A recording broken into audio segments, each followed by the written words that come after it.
ഹരേ കൃഷ്ണ. പ്രണാമം എല്ലാവർക്കും. പ്രണാം പ്രഭുജി. ഹരേ കൃഷ്ണ. ഹരേ കൃഷ്ണ. എല്ലാവർക്കും പ്രണാമം. നമുക്ക് പ്രാർത്ഥനയിലേക്ക് കടക്കാം.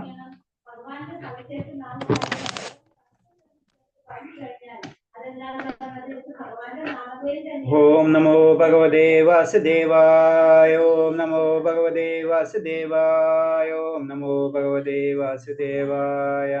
നാരായണം നമസ്കൃത്യം നരം ചൈവ നരോത്തമം ദേവീം സരസ്വതീം വ്യാസം തതോ ജയമുദിരേത് നഷ്ടപ്രായേഷു ഭദ്രേഷു നിത്യം ഭാഗവത സേവയ ഭാഗവത ഉത്തമ ശ്ലോകേ ഭക്തിർഭവതി നഷ്ടകി മൂകം കരോതി വാചാലം പങ്കും ലംഘയതേ ഗിരിയത്കൃപതമഹം വന്ദേ പരമാനന്ദമാധവം ശ്രീഗുരുദീനധാരിണം ശ്രീചൈതന്യമീശ്വരം. ജ്ഞാനതിമിരാന്തസ്യ ജ്ഞാനാഞ്ജലശലാകയ ചക്ഷുർമിലിതം യേന തസ്മൈ ശ്രീഗുരുവേ നമഃ. ശ്രീചൈതന്യമനോഭീഷ്ടം സ്ഥാപിതം യേന ഭൂതലേ സ്വയം രൂപഗതാമഹ്യം ദദാതി സഭാന്തികം വന്ദേഹം ശ്രീഗുരു ശ്രീയുതപദകമലം ശ്രീഗുരും വൈഷ്ണവാംശ ശ്രീരൂപം സാഗരജാതം സഹന രഘുനാഥാനിതം തം സജീവം സാദൈവം സാവധൂതം പരിജനസഹിതം കൃഷ്ണ ചൈതന്യദേവം ശ്രീരാധാ കൃഷ്ണപാദാൻ സഹന ലളിതാ ശ്രീവിശാഖാനിം താംശ. ഹേ കൃഷ്ണ കരുണാ സിന്ധോ ദീനബന്ധോ ജഗത്പദേ ഗോപേശ ഗോപികാകാന്ത രാധാകാന്ത നമസ്തുതേ. തപ്തകാഞ്ചന ഗൗരാംഗേ രാധേ വൃന്ദാവനേശ്വരി വൃഷഭാനുസുതേ ദേവി പ്രണമാമി ഹരിപ്രിയേ. വാഞ്ചാകൽപതരൂപേച്ഛ കൃപാ സിന്ധേവ ച പതിനാം ഭാവനേഭ്യോ വൈഷ്ണവേഭ്യോ നമോ നമഃ. നമോ വിഷ്ണുപാദായ കൃഷ്ണപ്രേഷ്ഠായ ഭൂതലേ ശ്രീമദേ ഭക്തിവേദാന്ത സ്വാമിന്യതി നാമിനെ. നമസ്തേ സാരസ്വദേവേ ഗൗരവാണി പ്രചാരിണേ നിർവിശേഷ ശൂന്യവാദി പാശ്ചാത്യദേശധാരിണേ. ജയ ശ്രീകൃഷ്ണ ചൈതന്യ പ്രഭു നിത്യാനന്ദ ശ്രീ അദ്വൈത ഗദാധര ശ്രീവാസാദി ഗൗരഭക്തവൃന്ദ. ഹരേ കൃഷ്ണ കൃഷ്ണ കൃഷ്ണ ഹരേ ഹരേ ഹരേ രാമ രാമ രാമ ഹരേ ഹരേ. ഹരേ കൃഷ്ണ. പ്രഭാത് കി ജയ്, ഗുരുദേവ് കി ജയ്, അനന്ത കോടി വൈഷ്ണവ ഭക്തർക്ക് ജയ്. ഹരേ കൃഷ്ണ. എല്ലാവർക്കും പ്രണാമം.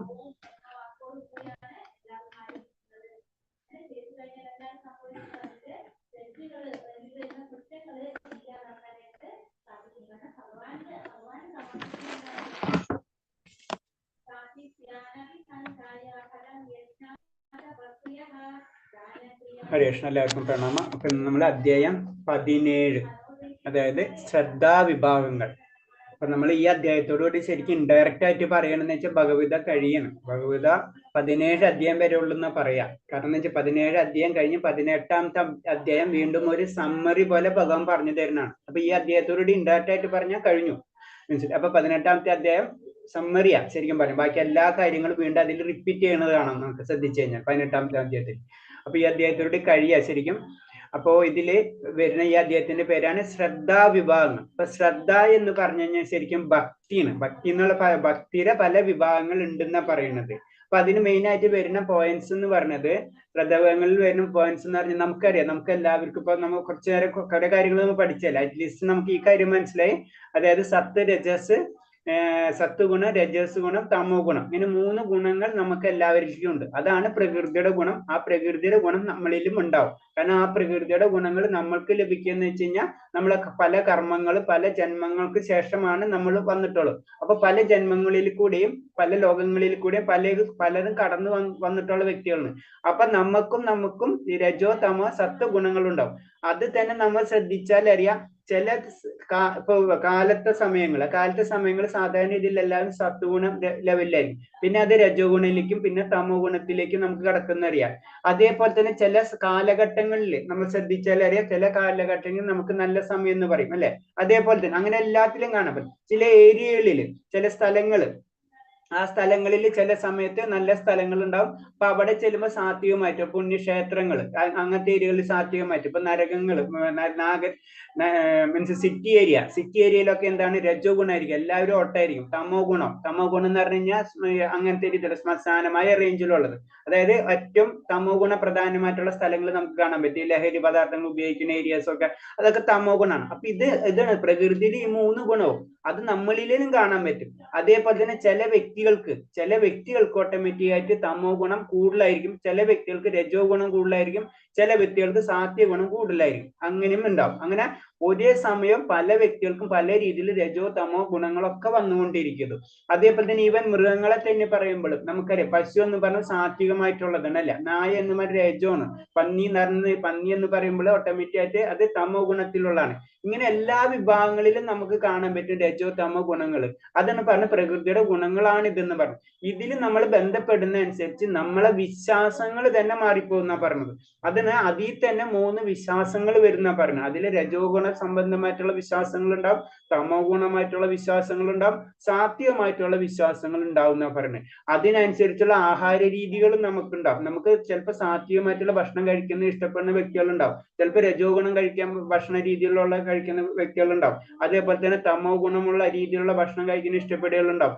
അതേപോലെ തന്നെ നെക്സ്റ്റ് പറയണെന്ന് വെച്ച് കഴിഞ്ഞാൽ പോലെ തന്നെ നമ്മളെ തപസ് അല്ലെങ്കിൽ ദാനം, നമ്മൾ ദാനം ചെയ്യുന്ന രീതി സാത്വികമായിട്ട് ദാനം ചെയ്യാം,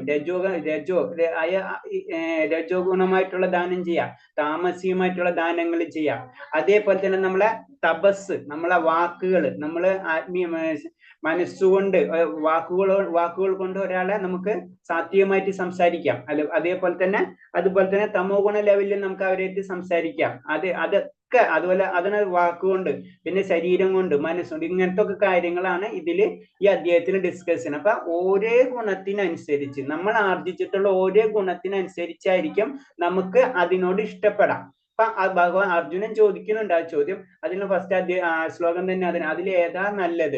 പിന്നെ നമ്മളിപ്പോ അറിയാം, നമ്മൾ ഏകദേശം ഇപ്പൊ 17 അധ്യായം പഠിച്ചു കഴിഞ്ഞു. അപ്പൊ 17 അധ്യായം പഠിച്ചു എന്ന് പറഞ്ഞാൽ ജസ്റ്റ് ജനറൽ ആയിട്ട് ഒരു ഐഡിയ കിട്ടിയിട്ടുണ്ടാവും എന്താണ് ഭഗവത്ഗീത എന്ന് പറയുന്നത്. ഭഗവത്ഗീതയിൽ മെയിൻ ആയിട്ട് 5 കാര്യങ്ങളാണ് ഡിസ്കസ് ചെയ്യുന്നത്. ഒന്ന് പരമാത്മാവ്, ഒന്ന് ജീവാത്മാവ്, ഒന്ന് പ്രകൃതി, ഒന്ന് കാലം, ഒന്ന് സമയം, കാലം, പിന്നെ എന്താ പറഞ്ഞത്, പരമാത്മാവ്, ജീവാത്മാവ്, പ്രകൃതി, കാലം, പിന്നെ ഒരെണ്ണം ഞാൻ വിട്ടു കേട്ടോ, സോറി. മാതാജിക്ക് ഓർമ്മയുണ്ടോ? പെട്ടെന്ന് ഓർമ്മ വരില്ല മാതാജി. പ്രഭുജി ഹരേ കൃഷ്ണ. ജീവാത്മാവ്, പരമാത്മാവ്, കാലം, കർമ്മം നമ്മൾ ചെയ്യുന്ന പ്രവൃത്തികൾ. ഓക്കെ, അപ്പൊ ഇത് നമ്മൾ എപ്പോഴും മൈൻഡിൽ ഉണ്ടായിരിക്കണം. ഇതാണ് ശരിക്കും ഭഗവത്ഗീത എന്ന് പറയുന്നത്. ഈ 5 കാര്യങ്ങളാണ്. ഒന്ന് ഫസ്റ്റ് വരുന്ന പരമാത്മാവിൽ നിന്ന് എല്ലാതും വരുന്നത്. പിന്നെ ജീവാത്മാവ്, നമ്മളെല്ലാവരും ജീവാത്മാക്കളാണ്. പിന്നെ കർമ്മം, നമ്മളെല്ലാവരും കർമ്മങ്ങൾ ചെയ്യുന്നുണ്ട്. പിന്നെ പ്രകൃതി, കർമ്മങ്ങൾക്ക് കാരണമായിട്ടുള്ള പ്രകൃതിയാണ് അല്ലെ, പ്രകൃതിയിലാണ് നമ്മൾ കർമ്മം ചെയ്യണത്. ഇതെല്ലാതും കാലത്തിനോടുകൂടി ഇതൊക്കെ പോയിക്കൊണ്ടിരിക്കുന്നത്. ഈ 5 കാര്യങ്ങളാണ് അതെപ്പോഴും നമ്മളെ മൈൻഡിലുണ്ട്. ഇതാണ് നമ്മൾ ഇത്രയും ഡിസ്കസ് ചെയ്തത്. ഞാൻ 17 അധ്യായത്തിൽ ഇത് പറയണമെന്ന് വെച്ച് കഴിഞ്ഞാൽ, നമ്മൾ ഭഗവത്ഗീത എന്താണെന്ന് പറഞ്ഞു കഴിഞ്ഞാൽ ആത്മീയ ലെവലല്ലെങ്കിലും ജനറൽ ആയിട്ട് ചോദിക്കുമ്പോൾ, അല്ലെങ്കിൽ ജനറൽ ആയിട്ട് അറിവ് എന്ന് പറഞ്ഞാൽ ഈ 5 സബ്ജക്റ്റ് ആണ്, ഇതിനെ പറ്റിയാണ്. അപ്പൊ പിന്നെ ഓരോന്നിനെ പറ്റി ഡിസ്കസ് ചെയ്യാനാണ്. പരമാത്മാവിനെ പറ്റി ഡിസ്കസ് ചെയ്യുന്നുണ്ട്, അതേപോലെ തന്നെ ജീവാത്മാവിനെ പറ്റി ഡിസ്കസ് ചെയ്യുന്നുണ്ട്. പരമാത്മാവ് എന്ന് പല കാര്യങ്ങളിൽ ആ പരമാത്മാവ് എന്താണെന്ന് പറഞ്ഞു തരുന്നുണ്ട് ഭഗവാൻ. ജീവാത്മാവ് എന്താണെന്ന് പറഞ്ഞു തരുന്നുണ്ട് അല്ലെ. ജീവാത്മാവ് എന്ന് പറഞ്ഞത് ഇതുപോലെ തന്നെ ജനന മരണങ്ങൾ ഇല്ലാത്തതാണെന്നൊക്കെ പറഞ്ഞ് നമുക്ക് മനസ്സിലാക്കിയിട്ടുണ്ട്. ആത്മാവും ശരീരം തമ്മിലുള്ള വ്യത്യാസങ്ങളൊക്കെ പറഞ്ഞു തരുന്നുണ്ട്. പിന്നെ കാലത്തിന്, സമയത്തിനെ പറ്റി പറഞ്ഞു തരുന്നുണ്ട്. പിന്നെ കാലം കഴിഞ്ഞു, പിന്നെ കർമ്മങ്ങൾ, നമ്മൾ ചെയ്യേണ്ട കർമ്മങ്ങൾ എന്താണ്, സാത്വികമായിട്ടുള്ള കർമ്മങ്ങളുണ്ട്, ആസുര്യമായിട്ടുള്ള കർമ്മങ്ങളെ പറ്റി പറഞ്ഞിട്ടുണ്ട്. പിന്നെ കർമ്മം, പ്രകൃതി, ഇങ്ങനെ 5 കാര്യങ്ങളാണ് ശരിക്കും 17 ഭഗവത്ഗീതയിൽ പറയുന്നത്. അതിന്റെ ബേസിലാണ് എല്ലാ കാര്യങ്ങളും ചർച്ച ചെയ്യപ്പെടുന്നത്. അപ്പൊ ഞാനിത് പറഞ്ഞെന്ന് വെച്ച് കഴിഞ്ഞാൽ 17 അധ്യായം കഴിയാണ്. അപ്പൊ ഇതോടുകൂടി ഭഗവത്ഗീത കഴിയാണ് ശരിക്കും പറഞ്ഞു. 18 അധ്യായം എന്നാണ് വെറും സമ്മറി മാത്രമാണ്. അപ്പൊ ഇതിൽ പറയുന്നത് ശ്രദ്ധാ വിഭാഗങ്ങൾ എന്ന് പറഞ്ഞാൽ പലതരത്തിലുള്ള വിശ്വാസങ്ങളുണ്ട്. നമുക്ക് എല്ലാവർക്കും എന്റെ വിശ്വാസമായിരിക്കില്ല വേറൊരു വ്യക്തിയുടെ വിശ്വാസം. ഇപ്പൊ ചിലവർ പറഞ്ഞില്ലേ, ചിലർ ദേവന്മാരെ പൂജിക്കുന്നുണ്ടാവും, ചിലവർ ചിലപ്പോ പിശാചുകളെ പൂജിക്കുന്ന വ്യക്തികളുണ്ടാവാം. അപ്പൊ അവരെ വെച്ചിട്ട് കമ്പാരിസൺ ചെയ്യാനാണ് ഈ ശ്ലോകങ്ങളിലൊക്കെ. ഹരേ കൃഷ്ണ. ഹരേ കൃഷ്ണ പ്രഭുജി. ഓം നമോ ഭഗവതേ വാസുദേവായ.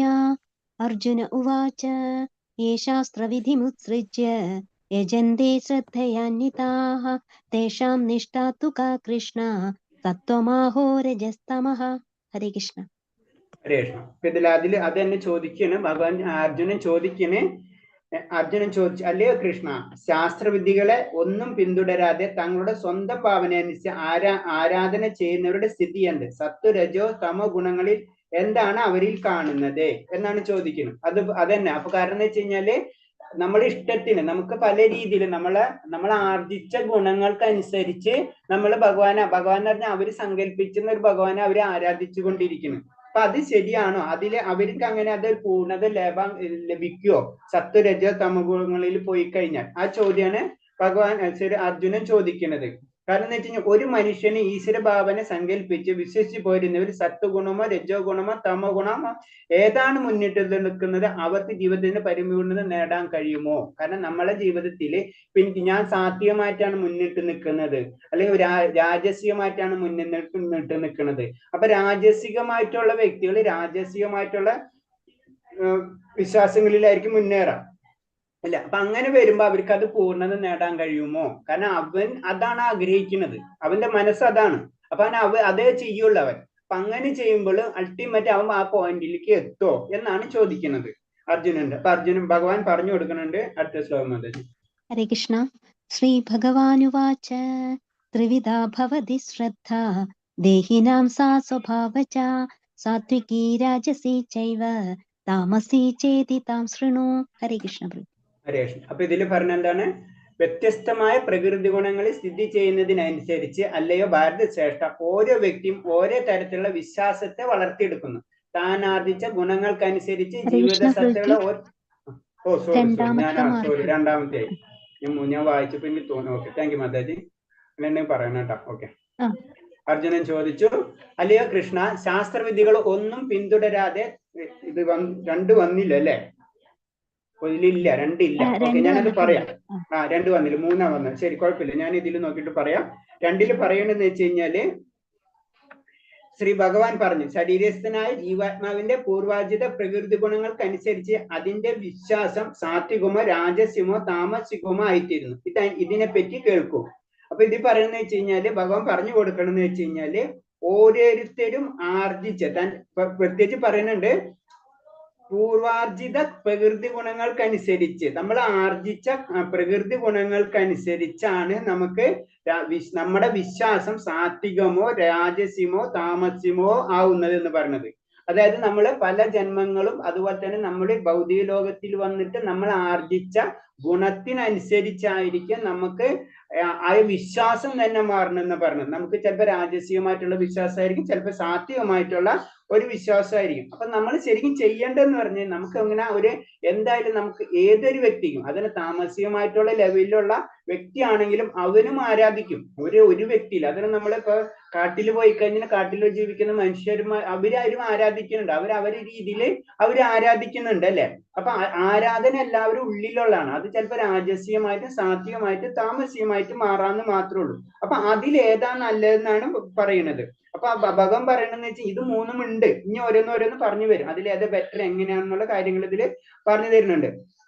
കാരണം എന്ന് വെച്ച് കഴിഞ്ഞാൽ പൂർവ്വ കർമ്മങ്ങൾക്കനുസരിച്ചാണ്, പൂർവ്വജന്മ കർമ്മങ്ങൾക്കനുസരിച്ചാണ്. അതിന് നമ്മൾ ഈ ജന്മം വളരെ ശ്രദ്ധിച്ചു പോയാലോ നമുക്ക് അതിനനുസരിച്ചുള്ള കർമ്മങ്ങൾ ചെയ്താൽ മാത്രം അടുത്ത ജന്മത്തിൽ അതിലേക്ക് നമുക്ക് കടക്കാൻ പറ്റുള്ളൂ. അല്ലെങ്കിൽ ഈ ജന്മത്തിൽ തന്നെ നമുക്ക് അതിന്റെ ഇത് കിട്ടുള്ളൂ നമുക്ക്. അപ്പൊ നമ്മൾ അങ്ങനത്തെ നമുക്കൊരു വിശ്വാസം, എന്തെങ്കിലും ഒരു വിശ്വാസം, ഭഗവാനിൽ ഒരു വിശ്വാസം നമ്മളിൽ സ്റ്റാർട്ട് ചെയ്ത് കഴിഞ്ഞാൽ ഫസ്റ്റ് ചെയ്യേണ്ടതെന്ന് പറഞ്ഞത് വിശ്വാസമുള്ള ഒരു അധ്യാത്മീനെ കണ്ടുപിടിക്കാനാണ് ആദ്യം ചെയ്യേണ്ടത്. അവിടെ നിന്ന് നമ്മൾ സ്റ്റാർട്ട് ചെയ്യേണ്ടത്. നമ്മൾ പറയും നമ്മൾ പഠിക്കുകയാണെങ്കിൽ നല്ലൊരു ടീച്ചറെ എടുത്ത് പോകണം എന്ന് പറഞ്ഞ പോലെ തന്നെ ആത്മീയതയിൽ അല്ലെങ്കിൽ ഭക്തിയുദ്ധ സേവനത്തിൽ അല്ലെങ്കിൽ ഭക്തിയിലായാലും നമ്മൾ ചെയ്യേണ്ടത് ഒരു ഗുരു പരമ്പര ഗുരുവിൽ കൂടെ കടന്നാലേ നമുക്ക് കറക്റ്റ് മാർഗത്തിലെത്തുള്ളൂ. അല്ലെങ്കിൽ നമ്മൾ ആർജിച്ച രീതിയിൽ തന്നെ പോകും. അത് ചിലപ്പോൾ ശരിയാവാൻ തെറ്റാവോ എന്നറിയില്ല. അത് പറയുന്നുണ്ട്, പിന്നീട് ഡീറ്റെയിൽ ആയിട്ട് അത് പറഞ്ഞു തരുന്നുണ്ട്. മൂന്നാമത്തെ ശ്ലോകം മാതാജി വായിച്ചോളൂ. ഹരേ കൃഷ്ണ. സത്വാനുരൂപ സർവസ്യ ശ്രദ്ധാ ഭവതി ഭാരത ശ്രദ്ധാമയോയം പുരുഷോ യോ യശ്രദ്ധ സ ഏവ സഹ. ഹരേ കൃഷ്ണ. ഹരേ കൃഷ്ണ. ഇതിൽ പറഞ്ഞത് വ്യത്യസ്തമായ പ്രകൃതി ഗുണങ്ങളിൽ സ്ഥിതി ചെയ്യുന്നതിനനുസരിച്ച് അല്ലയോ ഭാരത ശ്രേഷ്ഠ, ഓരോ വ്യക്തിയും ഓരോ തരത്തിലുള്ള വിശ്വാസത്തെ വളർത്തിയെടുക്കുന്നു. താൻ ആർജിച്ച ഗുണങ്ങൾക്കനുസരിച്ച് ജീവസത്വ ഓരോ പ്രകൃതിയുടെ വിശ്വാസമുള്ളവരെന്ന് പറയപ്പെടുന്നു. അപ്പൊ ഇവിടെ ജീവസത്തയ്ക്ക് പറ്റണമെന്ന് വെച്ച് കഴിഞ്ഞാൽ നമുക്കറിയാം, നമുക്ക് ഓരോ ജീവിത രീതികൾ വരും. ഇപ്പൊ ഇന്ത്യൻ കൾച്ചർ അല്ല അമേരിക്കൻ കൾച്ചർ അല്ലേ, വളരെ സിമ്പിൾ ആയിട്ട് പറഞ്ഞു കഴിഞ്ഞാൽ. കാരണം നമ്മൾ ഇവിടെ നിന്ന് ഇവിടുത്തെ രീതിയിൽ നമ്മൾ പഠിക്കണം. അതേപോലെ തന്നെ പ്രകൃതി ഗുണങ്ങൾ നമ്മൾ അതിനനുസരിച്ച് ബാധിച്ചുകൊണ്ടിരിക്കുന്ന പറയണം. നമ്മൾ താമസികമായിട്ടുള്ള ആ ലെവലിലേക്ക് പോയി കഴിഞ്ഞാൽ താമസികമായിട്ടുള്ള ശ്രദ്ധാവിഭാഗങ്ങളും അതിനനുസരിച്ച് മാറിപ്പോകും നമ്മളെ. അതുപോലെ തന്നെ രജോണെങ്കിൽ രജോമായിട്ടുണ്ട്. അത് കാരണം കൊണ്ട് നമ്മൾ എപ്പോഴും പറയുന്നത് നമ്മുടെ ഭക്തിയിലേക്ക് വരാൻ ചെയ്യണം എന്ന് വെച്ച് കഴിഞ്ഞാൽ ആ ഭക്ത സംഘത്തിലേക്ക് നമ്മൾ കടക്കണം. കാരണം അവരെ കൂടെ കടന്നാലും നമ്മൾ ആ ട്രാപ്പിലേക്ക് പോകുള്ളൂ. നമുക്കറിയാം ഏതൊരു സെക്ഷൻ ആണെങ്കിലും നമുക്കറിയാം ഭൗതികമായിട്ടാണെങ്കിലും നമുക്ക് ഏതാണ് വേണ്ട ആ സെക്ഷനിലേക്ക് നമുക്ക് കടക്കും. ഇപ്പൊ ഒരു എഞ്ചിനീയർ ആണെങ്കിൽ എഞ്ചിനീയറിന്റെ ആ മേഖലയിലേക്ക് അവൻ കടന്നു, എന്നാലും അവൻ എഞ്ചിനീയർ ആവുള്ളൂ. അല്ലെങ്കിൽ ഒരു പൊളിറ്റീഷ്യൻ ആണെങ്കിൽ പൊളിറ്റീഷ്യന്റെ ഭാഗത്തിലേക്ക് കടക്കും. അത് ശരിയോ തെറ്റോ അടുത്ത സെക്ഷൻ. അതേപോലെ തന്നെ ഇതിലും വരുന്നത് അത് ഏതാണെന്ന് വെച്ച് കഴിഞ്ഞാല് അവര് ആർജിച്ച് അതിനനുസരിച്ച് അവരങ്ങോട്ട് കടക്കും. അതിന് ഈ ജന്മം മാത്രമല്ല പല ജന്മങ്ങളായിട്ട് ബന്ധമുണ്ടെന്ന് മാത്രം. അത് കാരണമാണ് ഒരു കുടുംബത്തിൽ തന്നെ നമുക്ക് പല രീതിയിലുള്ള വ്യക്തികളെ നമുക്ക് കാണാൻ കഴിയും. അവർ ചിലപ്പോൾ സാത്വികമായിട്ടുള്ള ഭക്ഷണം കഴിക്കാൻ ഇഷ്ടപ്പെടുന്നവരായിരിക്കും, ചിലർ നേരെ തിരിച്ചായിരിക്കും. ഒരു വീട്ടിൽ തന്നെ നമുക്ക് കാണാം. ഇതൊക്കെ പല ജന്മങ്ങൾക്കുള്ള ബന്ധങ്ങൾക്കനുസരിച്ച് അത് വന്നുകൊണ്ടിരിക്കുന്നത്. ഇപ്പൊ നമ്മളെ ഗുരു മഹാരാജ് സ്വാമി ജയപ്രകാശ് സ്വാമി അമേരിക്കയിലത്തെ വ്യക്തിയാണ്. അപ്പൊ ഇവിടെ വന്ന് കാരണം 22 വയസ്സായപ്പോ തന്നെ ബ്രഹ്മചാരി സ്വീകരിച്ചാണ്. അപ്പൊ അതിന് പറഞ്ഞ അപ്പൊ ആ സ്ഥലത്തിനല്ല വ്യക്തി അങ്ങനെ അതിന് പോലെ പല ജന്മങ്ങൾക്ക് അനുസരിച്ചാണ് നമുക്ക് അങ്ങനെ കർമ്മവാസനകളും വരുന്നത്. പ്ലസ് ഈ ജന്മത്തിന്റെ കാര്യങ്ങളും കൂടി ഉണ്ട്. അപ്പൊ എന്ത് തന്നെയായാലും അവൻ ആർജിച്ച വിശ്വാസത്തിനനുസരിച്ചാണ് അവന് അവൻ വളർത്തെടുത്ത, അതായത് വളർത്തിയെടുത്ത എന്ന് പറയുന്നത് വെച്ച് കഴിഞ്ഞാൽ നമ്മൾ സമൂഹത്തിൽ നിന്നും അതുപോലെ തന്നെ മുൻജന്മത്തിൽ നിന്നും കിട്ടിയിട്ടുള്ള ആർജിച്ചത്, അതാണ് നമ്മൾ ഈ ജന്മത്തെ വിശ്വാസങ്ങൾക്ക് കാരണമായി മാറുന്നത്. അതിന് ചിലവർക്ക് അധമ ശക്തിയോടായിരിക്കും അവർക്ക് ഇഷ്ടപ്പെടാം. അവർ അതിൽ തന്നെ വിശ്വാസം അതിൽ തന്നെ പോകും അവര്. അതാണ് അവരെ പ്രത്യേകത. അതാണ് പറയുന്നത്. അപ്പൊ സാത്വിക ഗുണത്തിലേക്ക് കിട്ടുക എന്ന് പറഞ്ഞാൽ തന്നെ നമ്മളെ സംബന്ധിച്ച് വളരെ ഒരു ഭാഗ്യം തന്നെ ആയിരിക്കും. അതാണ് നമ്മൾ ശ്രദ്ധിക്കണം. അപ്പൊ അങ്ങനെ ഒരു ഭാഗ്യം കിട്ടിക്കഴിഞ്ഞാൽ തന്നെ നമ്മളത് മുന്നേറ്റി കൊണ്ടുപോകണം. ഹരേ കൃഷ്ണ. 4 യജന്തേ സാത്വികാ ദേവാൻ യക്ഷരക്ഷാംസി രാജസാഃ പ്രേതാൻ ഭൂതഗണാംശ്ചാന്യേ യജന്തേ താമസാ ജനാഃ. ഹരേ കൃഷ്ണ. ഹരേ കൃഷ്ണ. ഇതിൽ ഈ ശ്ലോകത്തിൽ നിന്ന് ഒരു കാര്യം കൂടി നമ്മൾ ശ്രദ്ധിക്കണം. ഇതിലെന്താ പറഞ്ഞ സാത്വികമായ ജനങ്ങൾ ദേവന്മാരെയും രാജസി സ്വഭാവികൾ അസുരന്മാരെയും തമോ ഗുണ പ്രധാനികൾ ഭൂതപ്രേതങ്ങളെയും ആരാധിക്കുന്നു. അപ്പൊ ഇതിൽ നിന്ന് ഒരു കാര്യം മനസ്സിലാക്കണം. ഈ 3 തരം ദേവന്മാരുണ്ടെന്ന് അല്ലെങ്കിൽ ദേവസങ്കല്പങ്ങൾ ഉണ്ടെന്ന്. ഭൂതപ്രതാദികളെയും ആരാധിക്കുന്ന വ്യക്തികളുണ്ട്. അതുപോലെ അസുരന്മാരെയും ആരാധിക്കുന്നവരുണ്ട്, ദേവന്മാരെ ആരാധിക്കുന്നവരുണ്ട്. അപ്പൊ ദേവന്മാരെ ആരാധിക്കുന്നവരാണ് സാത്വികമായിട്ടുള്ള ജനങ്ങൾ. അടുത്തത് ആസുര്യമായിട്ടുള്ളത്. ആസുര്യം ഇപ്പൊ ഇത് ഫോട്ടോ കാണിച്ചിരിക്കുന്ന നോക്കിക്കഴിഞ്ഞാൽ പെട്ടെന്ന് മനസ്സിലാവും. കാരണം എന്ന് വെച്ചാൽ ദേവന്മാരെ ആരാധിക്കുന്ന വ്യക്തികളാണ്, അവർ ഓട്ടോമാറ്റിക് സാത്വികന്മാരായിരിക്കും. അടുത്തെന്ന് വെച്ച് കഴിഞ്ഞാൽ മനുഷ്യരെ തന്നെ ആയിരിക്കും. അതിന് അസുരന്മാർക്ക് ആരാധിക്കണം എന്നൊന്നില്ല. എനിക്ക് ആരെ കൊണ്ട് ഉപകാരം, അവൻ ആളെപ്പോഴും മനുഷ്യനായാലും മൃഗമാണെങ്കിലും ഏതിനാണെങ്കിലും അവൻ ആരാധിക്കും. അതിന് അസുരന്മാർക്കുള്ള പ്രത്യേകത. അവർക്ക് കാറ്റഗറി ഒന്നുമില്ല, ആരായാലും ആരാധിക്കും, അവരുടെ കാര്യം നടന്നാൽ മതി. ഇതിൽ ഫോട്ടോ കാണിച്ചിട്ടുള്ളത് ഒരു രാജാവോ അല്ലെങ്കിൽ പ്രമുഖനോ അല്ലെങ്കിൽ അയാൾക്ക് ഹെൽപ്പ് ചെയ്ത ആൾ ആരെയാണെങ്കിലും അവരെ ആരാധിക്കാം. അതാണ് ആസുരിക സ്വഭാവം എന്ന് പറയുന്നത്. പിന്നെ തമോ ഗുണ പ്രധാനികൾ എന്ന് പറഞ്ഞാൽ അവർ നേരിട്ട് ഏറ്റവും ഡേഞ്ചറസ് ആയിട്ടുള്ള ആ ഭൂതപ്രേതങ്ങളെ ആയിരിക്കും അവർ ആരാധിച്ചുകൊണ്ടിരിക്കുന്നത്. അതാണ് അവരുടെ പ്രത്യേകത. അവരെപ്പോഴും അത്രയും താഴ്ന്ന ലെവലിലായിരിക്കും അവരുടെ ചിന്താഗതി. അത് കാരണം കൊണ്ട് അവരെ ആരാധിച്ചുകൊണ്ടിരിക്കുന്നു. ഇപ്പൊ ഇതില് സാത്വികമായിട്ട് ആരാധിക്കുന്ന ബ്രഹ്മാവ്, ശിവൻ, ഇന്ദ്രൻ, ചന്ദ്രൻ, സൂര്യൻ എന്നിങ്ങനെയുള്ള പല ദേവന്മാരെയാണ് സാത്വികമായിട്ട് വ്യക്തികൾ ആരാധിച്ചുകൊണ്ടിരിക്കുന്നത്. ഇവൻ പറയണമെന്ന് വെച്ച് കഴിഞ്ഞാൽ ഇപ്പോഴും ഭാരതത്തിലെ ചില വിദൂര ഗ്രാമങ്ങളിൽ പ്രേത ഉപാസകരുണ്ടെന്നാ പറഞ്ഞു. ഇപ്പൊ പ്രഭാതത്തിന്റെ ഭാവാർത്ഥത്തിൽ നിന്ന് പറഞ്ഞു ഇപ്പോഴും അതൊക്കെ ഉണ്ട്. അങ്ങനെ പ്രേതങ്ങളെ ഭൂതങ്ങളെ ഒക്കെ ആരാധിക്കുന്ന വ്യക്തികളും പ്രത്യേകിച്ച് വിദൂര സ്ഥലങ്ങളിലെല്ലാം ഉള്ള ഭാരതത്തിൽ ഇപ്പോഴും നിലനിൽക്കുന്നുണ്ടെന്നാ പറയുന്നത്. അതുപോലെ തന്നെ ചിലവര് ശവകൂടീരങ്ങളിലൊക്കെ അർച്ചനൊക്കെ ചെയ്യും അല്ലെ. ഇപ്പൊ നമ്മളെ നാട്ടിലും ചെയ്യാറുണ്ട് ശരിയായ രീതിയിൽ. അപ്പൊ അതൊക്കെ പറയുന്നത് താമസികമായിട്ടുള്ള വിശ്വാസങ്ങൾ. താമസിക വിശ്വാസങ്ങൾ എന്ന് പറയുമ്പോൾ അധമമായിട്ടുള്ള ഇതുപോലെ തന്നെ പിശാചികളെ, അതുപോലെ തന്നെ പ്രേതങ്ങളെ, അതിനൊക്കെ ചെയ്യുന്നവരൊക്കെ താമസികമായിട്ടുള്ള വിശ്വാസമുള്ളവരാണ്. അതിന് 3 ഗ്രൂപ്പ് ഉണ്ട് എന്നാ പറയണത്. ഇനി 5 മാറുന്നത്. 5. ഹരേ കൃഷ്ണ. അശാസ്ത്രവിഹിതം ഘോരം തപ്യന്തേ ഏതപോ ജനാഃ ദംഭാഹങ്കാര സംയുക്താഃ കാമരാഗബലാന്വിതാഃ കർഷയന്ത ശരീരസ്ഥം ഭൂതഗ്രാമമചേതസഃ മാം ചൈവാന്താ ശരീരസ്ഥം താം വിദ്യാസുര നിശ്ചയാൻ. ഹരേ കൃഷ്ണ. ഇതിൽ പറഞ്ഞു കാമം, ആസക്തി എന്നിവയിൽ പ്രേരിതന അഹംഭാവത്തോട് സ്വശരീരത്തിലെ ഭൗതിക മൂല്യങ്ങളുടെ ശരീരത്തിൽ കൂടി കൊള്ളുന്ന പരമാത്മാവിനെ തന്നെയും ദ്രോഹിച്ചുകൊണ്ട് ശാസ്ത്ര നിർദ്ദിഷ്ടമല്ല കഠിന തപസ്സനുഷ്ഠിക്കുക വിഡ്ഢികൾ അസുരന്മാരാണ്. അപ്പൊ അതൊന്നും അക്സെപ്റ്റ് ചെയ്യണില്ല ഇൻഡയറക്റ്റ് ആയിട്ട്. കാരണം ഇങ്ങനെ ഈ ആസുരിക സ്വഭാവത്തോടു കൂടി തപസ് അനുഷ്ഠിക്കാന്ന് പറഞ്ഞു കഴിഞ്ഞാൽ അതുകൊണ്ടൊന്നും ഒരു കാര്യമില്ല. അതൊക്കെ ആസുരിക സ്വഭാവമുള്ള വ്യക്തികളാണ് അങ്ങനത്തെ രീതിയിലുള്ള തപസ് അനുഷ്ഠിക്കുക. അപ്പൊ ഇതിൽ കാണിച്ചിരിക്കുന്ന രീതിയിലുള്ള തപസ് അനുഷ്ഠാനം എന്നൊക്കെ ആസുര്യ സ്വഭാവമാണ്. നമുക്ക് തോന്നും ഇതൊക്കെ ആസുര്യ സ്വഭാവങ്ങളാണ്. സ്വന്തം ശരീരത്തെ ഒരു ലിമിറ്റ് കൂടി ബുദ്ധിമുട്ടിച്ച് ചെയ്തു കഴിഞ്ഞു കഴിഞ്ഞാൽ ഇപ്പൊ നമുക്ക് ആസുര്യമായിട്ടുള്ള പല ഇപ്പൊ ഭസ്മാസുരന്റെ കഥയൊക്കെ അറിയാലല്ലോ നമുക്ക്. അവര് ശരീരമായിട്ട് അത്ര ക്ലേശിച്ചിട്ടാണ് ആസുര സ്വഭാവികൾ ചെയ്യുക. അപ്പൊ അതൊക്കെ അതിന് പറയാം അങ്ങനത്തെ വിഡ്ഢികൾ ആസുരന്മാരെന്നാണ് ഈ ശ്ലോകത്തിൽ കൂടെ പറയുന്നത്. അതായത് ശാസ്ത്രവിഹിതങ്ങളല്ലാത്ത സ്വയം കൃത്യങ്ങൾ കടുത്ത തപോവൃത്തികൾ ആചരിച്ചു പോരുന്നവരാണ് ഇവർ. അതാണ് ആസുര്യങ്ങൾ. അവര് മിഥ്യാഹങ്കാരം കൊണ്ട്, കാമം കൊണ്ട്, ദുര്യാഭിമാനത്തിലും ഭൗതികത്തിലുള്ള ആസക്തി കൊണ്ട് വാസത്തിൽ അവരിങ്ങനെല്ലാം ചെയ്യുന്നത്. അവർക്ക് ഭൗതികത്തിന് വലിയ ഒരു ലെവലിൽ എത്തണം. അതിനുവേണ്ടി അവർ എന്തും ചെയ്യും. അതിന് ഏത് തപസ് വേണമെങ്കിലും അവര് അനുഷ്ഠിക്കും. ഇങ്ങനെ ചിലപ്പോൾ അനുഷ്ഠിച്ച് അവരെന്താ പറയുന്നത്, അങ്ങനെ ചിലപ്പോൾ മരണത്തിൽ വരെ എത്തിക്കാമെന്നാണ് പറഞ്ഞത്. അതുകൊണ്ട് ഇതൊന്നും ഒരിക്കലും അനുകൂലിക്കുന്നില്ല. അങ്ങനെ ചെയ്യുന്ന ആസുര സ്വഭാവമുള്ള വ്യക്തികളെ ഭഗവാൻ എന്താ ചെയ്യുന്നു പറഞ്ഞത്, ഭഗവാൻ അവരെ വീണ്ടും വീണ്ടും ആസുര ഗർഭങ്ങളിൽ തന്നെ പിറക്കാൻ നിർബന്ധരാക്കുന്നു. തൽഫലമായി അവർക്ക് പരംപുരുഷനുള്ള ഭഗവാനുള്ള തങ്ങളുടെ ബന്ധത്തെക്കുറിച്ച് മനസ്സിലാകാതെ ആസുരങ്ങളായ ജീവിത സിദ്ധാന്തങ്ങളുമായി ഏറെ ജന്മങ്ങൾ കഴിച്ചു കൂട്ടേണ്ടി വരും. അപ്പൊ ഇതന്നെ ഇതിന്റെ കാര്യം. ഇവർക്ക് ഇങ്ങനെയൊക്കെ ചെയ്ത് നമ്മൾ തപസ് എന്നൊക്കെ പറയുമ്പോഴും നമ്മൾ ഇഷ്ടത്തിനോ നമുക്കൊരു പ്രത്യേക കാര്യത്തിന് വേണ്ടി ചെയ്യുകയാണെങ്കിൽ അത് ആസുര സ്വഭാവത്തിലുള്ളതായി മാറും. അത് അങ്ങനെ ആസുര സ്വഭാവത്തിലുള്ള തപസ് എന്ത് കാര്യം ചെയ്താലും ഓട്ടോമാറ്റിക്കായിട്ട് ആസുര ജന്മങ്ങളിലേക്ക് അവർ മാറും. അങ്ങനെ ആസുര ജന്മങ്ങളിൽ അങ്ങനെ അനേക ജന്മങ്ങൾ അവര് അതിൽ കഴിച്ചു കൂട്ടേണ്ടി വരും എന്നാണ് പറയുന്നത്. അപ്പൊ ഞാനൊരു സിമ്പിൾ ആയിട്ട് നിങ്ങളോട് ഒരു ചോദ്യം ചോദിക്കണം. നമ്മളിങ്ങനെ ആസുര ജന്മത്തിൽ പോയി വിചാരിക്കാം, അവരെ അവസ്ഥ പിന്നീട് എന്താവും?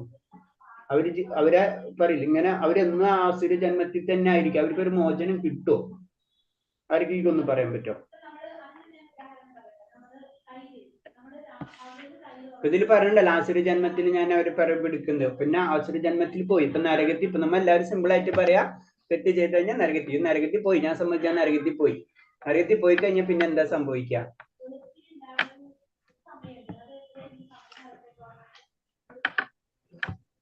പിന്നെ ഒരു കാര്യം എന്ന് വെച്ച് കഴിഞ്ഞാൽ, നിങ്ങളിപ്പോ ഇത് ഇപ്പൊ ഫസ്റ്റ് ലെവലല്ലേ, അപ്പൊ ഫസ്റ്റ് ലെവലിൽ ഇനിയിപ്പോ കണ്ടിന്യൂഷൻ വീണ്ടും വരുന്നുണ്ട്. അടുത്ത മാസം 3-ാം തീയതി തൊട്ട് തുടങ്ങണം. അപ്പൊ നിങ്ങൾക്ക് ഇൻട്രസ്റ്റ് ഉണ്ടെങ്കിൽ ഒന്നും കൂടെ ഒന്ന് ക്ലിയർ ചെയ്യണമെന്ന് വെച്ച് കഴിഞ്ഞാൽ അതിൽ വീണ്ടും ജോയിൻ ചെയ്യാവുന്നതാണ്. അപ്പൊ നിങ്ങൾ ഇത്രയും കേട്ടത് തന്നെ ഒന്നും കൂടെ റിപ്പീറ്റ് ചെയ്യും. അത് വേറെ ടീച്ചേഴ്സ് ആയിരിക്കും. ടീച്ചേഴ്സ് അങ്ങോട്ടും ഇങ്ങോട്ടൊക്കെ മാറിക്കൊണ്ടിരിക്കും. അപ്പൊ അതിന്റെ ഒരു ബെറ്റർമെന്റ് എന്ന് പറഞ്ഞു കഴിഞ്ഞാൽ ഒരാളെ പോയിന്റ് ആയിരിക്കില്ല മറ്റുള്ളവർ. അപ്പൊ കുറച്ചും കൂടെ നമുക്ക് ക്ലാരിറ്റി കിട്ടും പല സബ്ജക്റ്റും. അപ്പൊ അത് ഇൻട്രസ്റ്റ് ഉള്ളവർ ചെയ്യാം. അല്ല നമുക്ക് സെക്കൻഡ് ലെവലിലേക്ക് കയറാന്ന് വെച്ച് കഴിഞ്ഞാൽ സെക്കൻഡ് ലെവലിലേക്ക് കയറാം. പല ടീച്ചേഴ്സും പലരും ആയിരിക്കും ക്ലാസ് എടുക്കുന്നത്. ഒരാളും ഒരു ഡിപ്പെൻഡ് അല്ല, ഒരു ക്ലാസ്സിനും പല ക്ലാസ്സസ് ആയിരിക്കും. അപ്പൊ പലരും വ്യൂസ് നമുക്ക് കിട്ടും. അപ്പൊ കൂടുതൽ ക്ലാസ്സസ് അറ്റൻഡ് ചെയ്യുമ്പോൾ ആ ശ്രവണ സ്മരണ കീർത്തന അതിലേക്ക് നമുക്ക് കടക്കാൻ പറ്റും. അപ്പൊ ഇൻട്രസ്റ്റിംഗ് ചെയ്യാം. അപ്പൊ ഫസ്റ്റ് ലെവൽ വേണമെന്ന് വെച്ചാൽ നിങ്ങൾക്ക് വീണ്ടും ജോയിൻ ചെയ്യാവുന്നുള്ളൂ. അല്ല രണ്ടും ജോയിൻ ആണെങ്കിൽ രണ്ടും ജോയിൻ ചെയ്യാം. പക്ഷെ ഒരു കണ്ടീഷൻ മാത്രമേ ഉള്ളൂ, ഫസ്റ്റ് ലെവൽ കഴിഞ്ഞിട്ടോ സെക്കൻഡ് ലെവലിലേക്ക് കയറാൻ പറ്റുള്ളൂ. അത് മാത്രമേ ഉള്ളൂ നമുക്കൊരു കണ്ടീഷൻ. ബാക്കിയൊക്കെ ഓക്കെയാണ്. അപ്പൊ ഇതാ പറഞ്ഞു വരുന്നത്. അപ്പൊ ഇതില് ചോദ്യത്തിന്റെ ആൻസർ എല്ലാവർക്കും പറയാൻ പറ്റുമോ? ഞാൻ ചോദിച്ചത് നമ്മൾ തെറ്റ് ചെയ്തു. ഹരേ കൃഷ്ണ പറയും. അത് നരകത്തിൽ പോകുമ്പോൾ ആ പാപത്തിന്റെ കർമ്മം തീരുമ്പോൾ വീണ്ടും ഭൂമിയിൽ ജനിക്കേണ്ടി വരും. ശരി, കാരണം നമ്മൾ അത് കഴിയും. അല്ലാണ്ട് അത് തീരുമ്പോ അതിനൊരു ജയിലിൽ വിട്ട പോലെ പണിഷ്മെന്റ് മാത്രമേ ഉള്ളൂ. ആ പണിഷ്മെന്റ് കഴിയുമ്പോൾ വീണ്ടും നമ്മൾ പുറത്തേക്ക് ഇറങ്ങുന്ന പോലെ തന്നെയാണ് അതേപോലെ തന്നെ മുകളിലേക്ക് പോയാലും അവിടുത്തെ പുണ്യം കഴിയുമ്പോ ക്ഷീണ പുണ്യ മർത്യലോക വിശന്തി, അത്രേ ഉള്ളൂ. അത് തീരുമ്പോ ഇങ്ങോട്ട് പോരും. പിന്നെ നമ്മൾ വീണ്ടും പുണ്യം പാപമൊക്കെ ചെയ്യും. അതിനനുസരിച്ച് ജീവിതം ഇങ്ങനെ കറങ്ങിക്കൊണ്ടിരിക്കും. ലാസ്റ്റ് നമ്മളെ ഭഗവാന്റെ ആ കൺസെപ്റ്റ് മുകുന്ദൻ മുക്തി ലഭിക്കണമെങ്കിൽ ഭഗവാനെ ഇതിലേക്ക് പോയി പതുക്കെ നമ്മൾ മുക്തി ലഭിക്കും. അതാണ് അതിന്റെ ഒരു കൺസെപ്റ്റ്. അപ്പൊ ഇവർക്കൊന്നും ഒരിക്കലും ഇങ്ങനത്തുള്ള വിശ്വാസങ്ങളിലേക്ക് പോയി കഴിഞ്ഞാൽ അവർക്ക് ഒരിക്കലും മുക്തി ലഭിക്കില്ല എന്ന് പറയുന്നത്. അതിന് ദേവന്മാരെ ആരാധിച്ചു കഴിഞ്ഞാൽ ദേവന്മാരെ ലോകത്ത് പോകും. അവിടെ കിട്ടിക്കഴിഞ്ഞാൽ നമ്മളെ ജന്മത്തിനേക്കാളും നമ്മളേലും പ്യൂരിറ്റി ആയിരിക്കും അവരെ ലൈഫ് കമ്പാരിറ്റീവ്ലി. കാരണം എന്ന് വെച്ച് കഴിഞ്ഞാൽ നമുക്കറിയാം ബ്രഹ്മാവ് പോലും ജീവാത്മാവാണ് അല്ലെ. അപ്പൊ നമുക്ക് വേണമെങ്കിലും ബ്രഹ്മാവാം. അതാണ് അതിന്റെ രീതി. അതായത് ബ്രഹ്മാവ് എന്ന് പറഞ്ഞ ഒരു പൊസിഷനാണ്. അപ്പൊ ആ അതല്ല അഗ്നിദേവൻ എന്ന് പറഞ്ഞ ഒരു പൊസിഷനാണ്, മനസ്സിലായി. അതിലേക്ക് ഏത് ജീവാത്മാവിനും വേണമെങ്കിലും മാറ്റപ്പെടാം. അപ്പൊ അവിടെ ചെന്നതിന് ശേഷവും നമ്മള് മുന്നിലേക്ക് പോകണം. മുന്നിലേക്ക് പോയിട്ടില്ലെങ്കിൽ വീണ്ടും നമ്മൾ താഴത്തേക്ക് പോരും. അതാണ് ഇതിന്റെ രീതി. അപ്പൊ ഇങ്ങനത്തെ ഉള്ള വിശ്വാസത്തിലേക്ക്, താഴ്ന്ന വിശ്വാസത്തിലേക്ക് നമ്മൾ പോയി കഴിഞ്ഞാൽ തീർച്ചയായിട്ടും നമ്മൾ വീണ്ടും താഴത്തെ ലോകങ്ങളിലേക്ക് പോകുമ്പോൾ മുന്നിലേക്ക് വരാനുള്ള സാധ്യത വളരെ കുറവും. പിന്നെ നമ്മളെ അതാണ് പറഞ്ഞത് അനേകം ജന്മങ്ങൾ കഴിച്ചു കൂട്ടേണ്ടി വരും. അപ്പൊ അത്രേ ഉള്ളൂ. അനേകം ജന്മങ്ങൾ അവിടെ കിടന്നിട്ട് വീണ്ടും നമ്മൾ വീണ്ടും മുകളിലേക്ക് വരും. വീണ്ടും ഇത് ചെയ്യണമെങ്കിൽ വീണ്ടും താഴത്തേക്ക് നമ്മൾ വീണ്ടും പോകും. അതാണ് അതിന്റെ രീതി.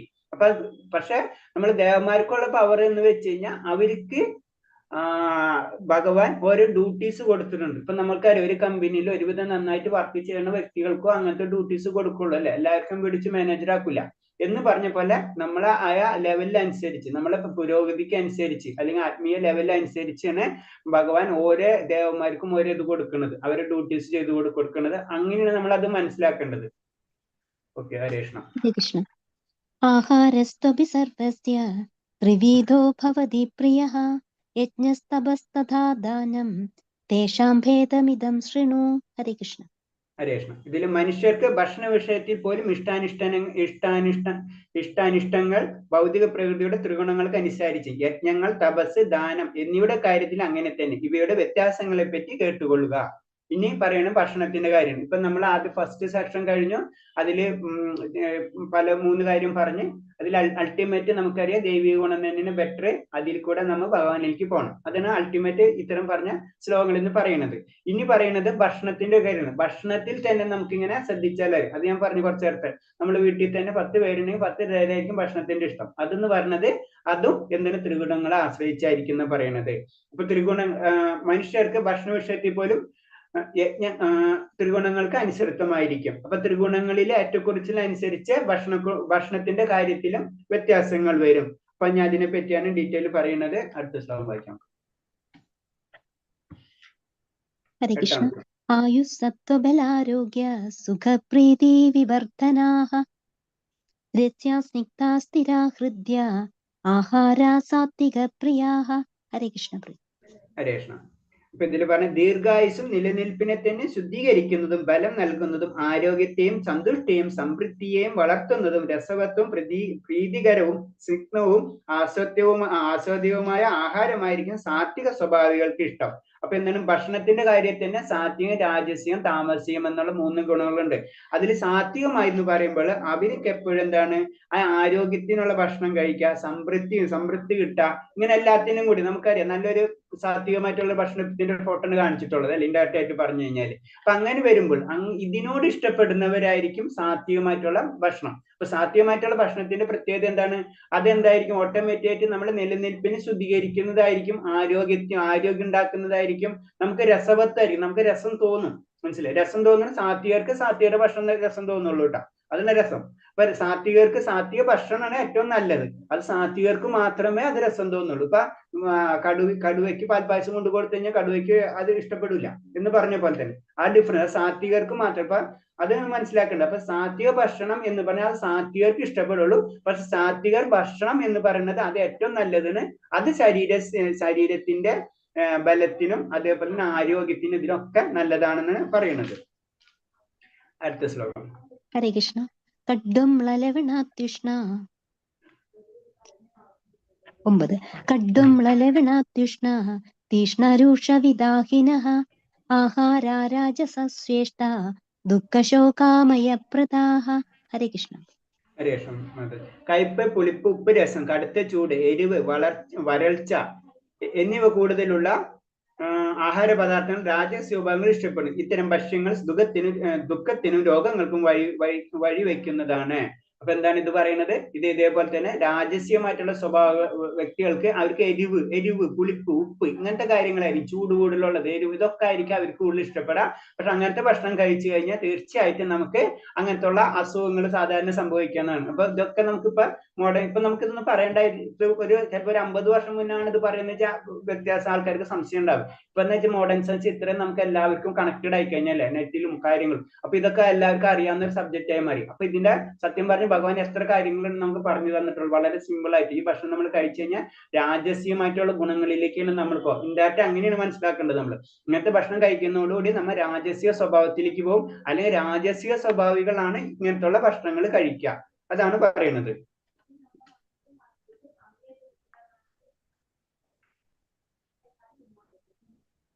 10ാമത്തെ ശ്ലോകം. ഹരേ കൃഷ്ണ. യാതയാമം ഗതരസം പൂതിപര്യൂഷിതം ചയത് ഉച്ഛിഷ്ടമഭിചാമേധ്യം ഭോജനം താമസപ്രിയം. ഹരേ കൃഷ്ണ. ഹരേ കൃഷ്ണ. പിന്നെ താമസികമായിട്ടുള്ള ഭക്ഷണം പറയുമ്പോൾ ഓട്ടോമാറ്റിക് ആയിട്ട് അതിൽ നിന്ന് 3 മണിക്കൂർ മുന്നും പാകം ചെയ്തതും സാധു നഷ്ടപ്പെട്ടതും ദുർഗന്ധമുള്ളതും ഉച്ഛിഷ്ടവും തൊടാൻ കൊള്ളാത്തതുമായ ഭക്ഷണങ്ങളാണ് താമസിക സ്വഭാവികൾ ഇഷ്ടപ്പെടുന്നത്. അപ്പൊ അതെന്ന് പറഞ്ഞാൽ ദുർഗന്ധം ഉണ്ടാകുന്ന രീതി, അങ്ങനത്തെ ഭക്ഷണത്തെ മീൻസ് അങ്ങനത്തെ ഭക്ഷണം ഇഷ്ടപ്പെടുന്ന വ്യക്തികളുണ്ട്, വളരെ പഴകിയതും അങ്ങനത്തെ ഒക്കെ ഇഷ്ടപ്പെടുന്ന വ്യക്തികളുണ്ട്. അതെന്ന് പറഞ്ഞാൽ അങ്ങനത്തെ ഉള്ള ഒരു താമസിക സ്വഭാവക്കാരായിരിക്കും. അപ്പൊ നമുക്ക് ഇങ്ങനത്തെ ഭക്ഷണം കഴിച്ചാൽ നമുക്ക് താമസിക സ്വഭാവം വരും, അല്ലെങ്കിൽ ഇങ്ങനത്തെ ഭക്ഷണം കഴിക്കുന്നവരാണ് താമസികർ. ഇത് രണ്ടും ഇന്റർലിങ്ക് ആണ്. അപ്പൊ നമ്മൾ അങ്ങനെയാണ് മനസ്സിലാവും. അപ്പൊ ഇങ്ങനത്തെ ഭക്ഷണങ്ങൾ നമ്മൾ അവോയ്ഡ് ചെയ്യണം. ഇങ്ങനത്തെ അവോയ്ഡ് ചെയ്താൽ മാത്രമേ രാജസീയമായിട്ട് അല്ലെങ്കിൽ സാത്വിക ഗുണത്തിലേക്ക് നമ്മൾ കടക്കരുത്. അപ്പൊ നമ്മൾ കടക്കണം. അപ്പൊ അതിനിതിൽ പറഞ്ഞ് നമ്മൾ ഇൻഡയറക്റ്റ് ആയിട്ട് എല്ലാതും ശാരീരികവും മാനസികമായിട്ട് പ്യൂരിഫൈ ചെയ്ത് പോകണം. ഇതൊക്കെ ശാരീരികമായിട്ടുള്ള പ്യൂരിഫിക്കേഷൻ അല്ലേ. നമ്മളിങ്ങനെ ഭക്ഷണം കഴിക്കുന്നതോടുകൂടി നമുക്ക് നമുക്ക് വലിയ ആഗ്രഹങ്ങൾ ഉണ്ടെന്ന് വെച്ചിട്ട് ചെയ്യണ ഭക്ഷണം ഇങ്ങനെ ആയിക്കഴിഞ്ഞാലോ നമ്മൾ തിരിച്ച് താമസികമായിട്ട് ലെവലിലേക്ക് വീഴും. അപ്പൊ നമുക്ക് അതിന്റെ എല്ലാ പ്രശ്നങ്ങളും സ്റ്റാർട്ട് ആവും. അപ്പൊ ഇങ്ങനത്തെ ഭക്ഷണങ്ങൾ നമ്മൾ അവോയ്ഡ് ചെയ്യണം. അതാണ് ഇതിൽ പറയുന്നത്.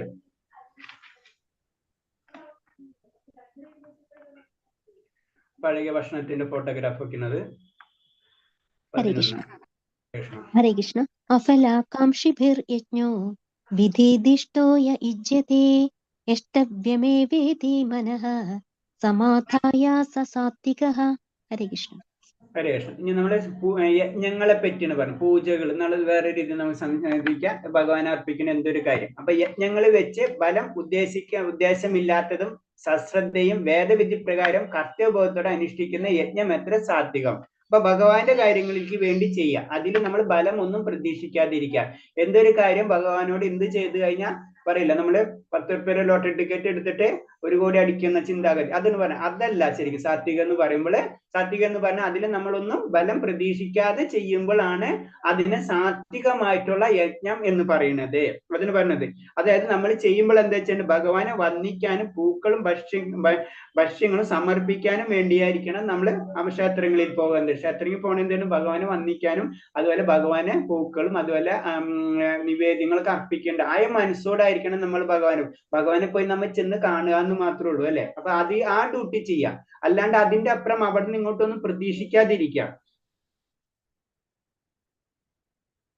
നമ്മൾ പോകേണ്ടതാണ് ഭഗവത് പൂജനത്തിന് വേണ്ടി മാത്രമാണ് ക്ഷേത്ര ദർശനം. അത് ഒരാളെ സാത്വിക ഗുണത്തിലേക്ക് എത്തിക്കുന്ന പറഞ്ഞു. അപ്പൊ ക്ഷേത്രങ്ങളിൽ പോകുമ്പോൾ നമ്മളെ കൊണ്ട് ചെയ്യാവുന്ന ചെറിയ കാര്യങ്ങൾ നമ്മൾ ചെയ്യാം, കാരണം ഭഗവാന് വേണ്ടി ചെയ്യാം. അങ്ങനെ ചെയ്യുമ്പോൾ അത് സാത്വികമായിട്ടുള്ള ലെവലിലേക്ക് നമ്മൾ ഉയർത്തും. അല്ലെങ്കിൽ അതാണ് സാത്വികമായിട്ടുള്ള യജ്ഞം. അതാണ് പറയുന്നത്. ഹരേ കൃഷ്ണ. അഭിസന്ധായ തു ഫലം ദംഭാർത്ഥമപി ചൈവ യത് യുജ്യതേ ഭരതശ്രേഷ്ഠഃ തം യജ്ഞം വിദ്ധി രാജസം. ഹരേ കൃഷ്ണ.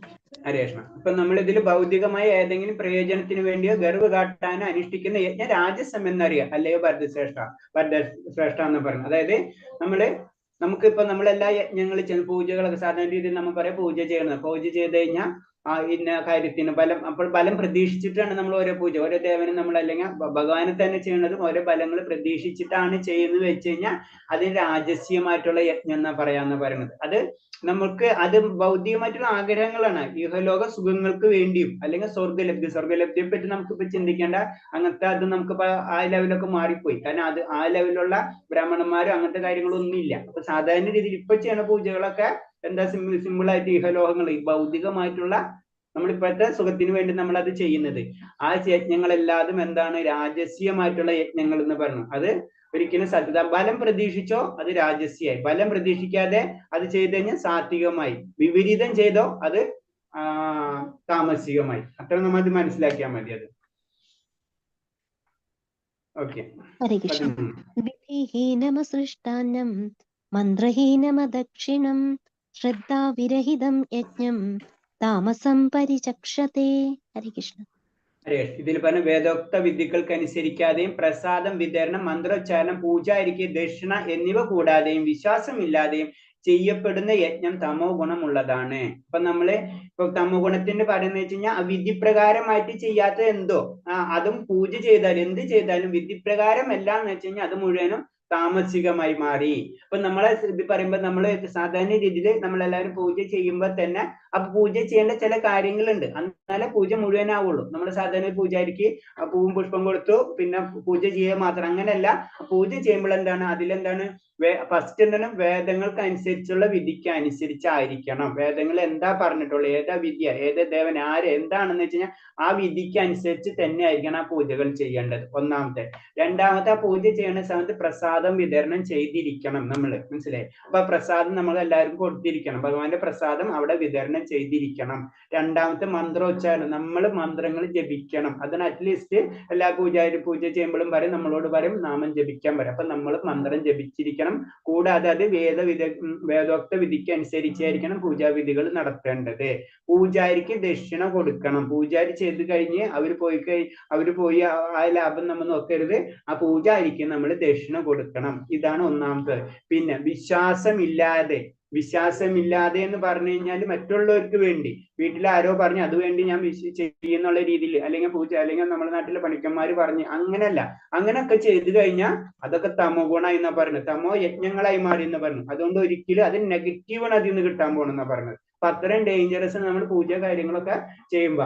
അതുകൊണ്ട് യജ്ഞങ്ങൾ ഏറ്റവും സാത്വികമായിട്ടാണ് ചെയ്യുന്നത്. അതിന് നമ്മൾ നാമജപത്തിന് ഇത്രയും ഇമ്പോർട്ടൻസ് നമ്മൾ പറയുന്നത്. ബാക്കിയുള്ളതൊക്കെ വളരെ ബുദ്ധിമുട്ടാണ് നമുക്ക് ചെയ്യാൻ. നാമം മാത്രമുള്ളൂ ശരിക്കും പരിശുദ്ധമായിട്ടുള്ളത്. അതാണ് ചൈതന്യ മഹാപ്രഭു നമ്മളോട് പറഞ്ഞിട്ടുള്ള, നമ്മളെ പോലുള്ള പതിതമായ ആത്മാക്കൾക്ക് ഏറ്റവും സിമ്പിൾ ആയിട്ട് ചെയ്യാൻ പറ്റുന്ന നാമം മാത്രമാണ്. നമ്മളെല്ലാം ഏത് ക്ഷേത്രങ്ങളിൽ എവിടെ പോയി കഴിഞ്ഞാലും അവര് പറയാന്ന നാമം ജപിക്കാനെന്ന് പറയും. അത് മാത്രം ഏറ്റവും പ്യൂർ ആയിട്ടുള്ള, അതാണ് കലിയുഗത്തിന്റെ ധർമ്മം. ബാക്കിയുള്ളത് പ്യൂർ അല്ല. അപ്പൊ നമ്മൾ നാമം ജപിക്കാം. ബാക്കിയുള്ള നമുക്ക് ചെയ്യാം, കറക്റ്റ് ആയിട്ട് ആ പ്രൊസീജിയറായിട്ട് നമുക്ക് ചെയ്യാൻ കഴിയുന്ന വെച്ചാൽ തീർച്ചയായിട്ടും അങ്ങനത്തെ വ്യക്തികളുണ്ട്, അതൊക്കെ ഉണ്ട്. അങ്ങനെ ഇല്ലാന്നൊന്നും നമുക്ക് പറയാൻ പറ്റില്ല, തീർച്ചയായിട്ടും ഉണ്ട്. പക്ഷെ അതൊക്കെ വളരെ കുറവെന്ന് മാത്രം. അതൊക്കെ നമുക്ക് അറിയാവുന്നതാണ് അങ്ങനത്തെ കാര്യങ്ങൾ. അപ്പൊ നമ്മൾ ചെയ്യേണ്ടത് നമ്മക്കൊണ്ട് ചെയ്യാൻ പറ്റുന്ന ഭഗവാന്റെ നാമം ഉച്ചരിക്കാന്ന് മാത്രമാണ് ഏറ്റവും സിമ്പിൾ ആയിട്ടുള്ളതും ഏറ്റവും പെർഫെക്റ്റ് ആയിട്ടുള്ള മെത്തേഡ്. അതാണ് പറയുന്നത്. ഹരേ കൃഷ്ണ.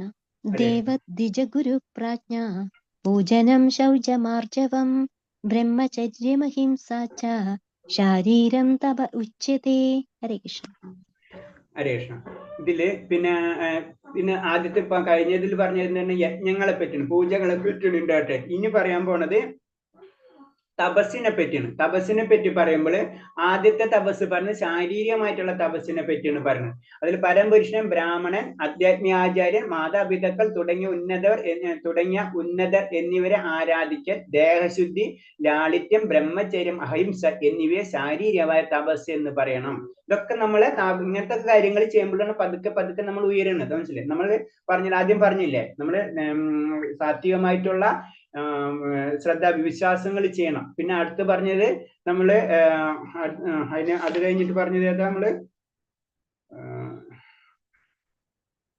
യജ്ഞങ്ങളെ പറ്റി പറഞ്ഞല്ലേ, പലതരം യജ്ഞങ്ങളും, അതും സാത്വികമായിട്ടുള്ള യജ്ഞങ്ങളായിട്ട് ചെയ്യണം. പിന്നെ അടുത്ത് പറയുന്നത് എന്താണ്, ഇത് തപസ്സിനെ പറ്റി പറഞ്ഞു. തപസ് ചെയ്യുമ്പോഴും അതിൽ തന്നെ 3 കാര്യമുണ്ട്. ഒന്ന് വാക്കുകൊണ്ട്, ഒന്ന് മനസ്സുകൊണ്ട്, ഒന്ന് ശരീരം കൊണ്ട്. അപ്പൊ ശരീരം കൊണ്ടുള്ള കാര്യമാണ്. ശരീരം കൊണ്ട് ചെയ്യുമ്പോൾ നമ്മൾ എന്താ ചെയ്യേണ്ടത്, ആത്മീയ ആചാര്യന്മാരെ അല്ലെങ്കിൽ ബ്രാഹ്മണന്മാരെ അല്ലെങ്കിൽ മാതാപിതാക്കന്മാരെ അല്ലെങ്കിൽ ഉന്നതരവരൊക്കെ നമ്മൾ ആരാധിക്കുന്നുള്ള ലെവലിലേക്ക് നമ്മൾ ഉയരണം. നമ്മൾ നേരെ തിരിഞ്ഞു നടക്കുകയല്ല ചെയ്യുക. കാരണം എന്ന് വെച്ചാൽ അവരൊക്കെ റെസ്പെക്ട് ചെയ്യുക, അവർക്ക് അത് അക്സെപ്റ്റ്, അതായത് അവർക്ക് നമ്മൾ കൊടുത്തിരിക്കണത് അത് നമ്മുടെ ഡ്യൂട്ടിയാ. അതും നമ്മളെ മൈൻഡിൽ ഉണ്ടായിരിക്കണം. അങ്ങനെ നമ്മൾ ചെയ്യണം എന്നാ പറയുന്നത്. പിന്നെ ദേഹശുദ്ധി, അത് നമ്മളെ ആവശ്യമാണ്. നമ്മൾ ദേഹശുദ്ധി നമ്മളെ ജീവിതത്തിൽ ആവശ്യമാണ്. അതേപോലെ ലാളിത്യം, വളരെ സിംപ്ലിസിറ്റി ജീവിതത്തിലേക്ക് പതുക്കെ കൊണ്ടുവരണം. അങ്ങനെ ബ്രഹ്മചര്യം എന്ന് പറയുമ്പോൾ നമ്മളിപ്പോ ഈ ഗൃഹസ്ഥത്തിൽ നമുക്ക് ബ്രഹ്മചര്യം സ്വീകരിക്കാം. കാരണം എല്ലാവരും ഒരു കൺട്രോൾഡ് ലൈഫിൽ നമ്മൾ പോയി കഴിഞ്ഞാൽ ബ്രഹ്മചര്യമായി മാറി. അഹിംസ, മനസ്സിലായി. അതായത് വെറുതെ ആവശ്യമില്ലാത്ത നമ്മള് തെറ്റുകൾ ചെയ്യാതിരിക്കുക, ആവശ്യമില്ലാത്ത തെറ്റുകൾ. അങ്ങനെ വരുമ്പോൾ അഹിംസ എന്ന് പറയുന്നത് ഒക്കെ അതിൽ വരുന്നതാണ്, അഹിംസയിൽ വരുന്നതാണ്. അനാവശ്യമായിട്ടുള്ള കാര്യങ്ങൾ ചെയ്യാതിരിക്കുക. ഇതൊക്കെ ശാരീരികമായിട്ടുള്ള തപസ് എന്ന്, ഇതിനൊക്കെയാണ് ശാരീരികമായിട്ട് തപസ് എന്ന് പറയുന്നത്. അത് സാത്വികമായിട്ടുള്ള തപസ് എന്ന് പറയുന്നത് ഇതിനെയാണ്.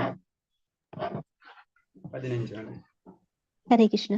അനുദ്വേഗകരം വാക്യം സത്യം പ്രിയഹിതം ചയത് സാധ്യായാഭ്യാസനം ചൈവ വാങ്മയം തപ ഉച്യത്തെ. ഹരേ കൃഷ്ണ. സത്യവും പ്രയോജനകരവും കേൾക്കുന്നവർക്ക് ഉദ്യോഗം ഉണ്ടാക്കാത്തതും ഹിതകരവുമായ സംഭാഷണവും പതിവുമായുള്ള പതിവുമായുള്ള വേദ മന്ത്രോച്ചാരണമാണ് വാഗ്മയമായ തപസ്. അല്ല, തപസ്സിനെ പറ്റി പറയുന്നത് ഏത് തപസ് എന്നത് വാക്ക്, അത് നമ്മൾ മന്ത്രോച്ചാരണം പറയുന്നുണ്ട്. നമ്മൾ പതിവായിട്ടുള്ള മന്ത്രോച്ചാരണം നമ്മൾ ചെയ്യണം. അതാണ് വാഗ്മയമായ തപസ് എന്ന് പറഞ്ഞു. അങ്ങനെ ചെയ്യണം. അത് മറ്റുള്ളവർക്ക്, പിന്നെ നമ്മൾ എന്ത് കാര്യങ്ങൾ ചെയ്യുമ്പോൾ അല്ലെങ്കിൽ എന്ത് കാര്യം സംസാരിക്കുമ്പോൾ അത് മറ്റുള്ളവർക്ക് ബുദ്ധിമുട്ടുണ്ടാവാത്ത രീതിയിലായിരിക്കണം നമ്മൾ സംസാരിക്കേണ്ടത്. അവരെ വേദനിപ്പിക്കുക അങ്ങനത്തെ കാര്യങ്ങളൊക്കെ നമ്മൾ അവോയ്ഡ് ചെയ്യണം. അതാണ്. പിന്നെ ഇതിൽ വരുന്ന വെച്ച് കഴിഞ്ഞാൽ ഇന്ദ്രിയ ഭോഗങ്ങളിലുള്ള വിരക്തിയാണ് മാനസികമായിട്ടുള്ള തപസ്. ഞാൻ പറഞ്ഞിട്ടുണ്ട്. കാരണം എന്ന് വെച്ച് കഴിഞ്ഞാൽ ഇന്ദ്രിയങ്ങളെ പതുക്കെ കുറച്ചു കൊണ്ടുവരും. അത് ഒരു തപസ് തന്നെയാണ് അത് പറയുന്നത്. അടുത്ത ശ്ലോകം 16. ഹരേ കൃഷ്ണ.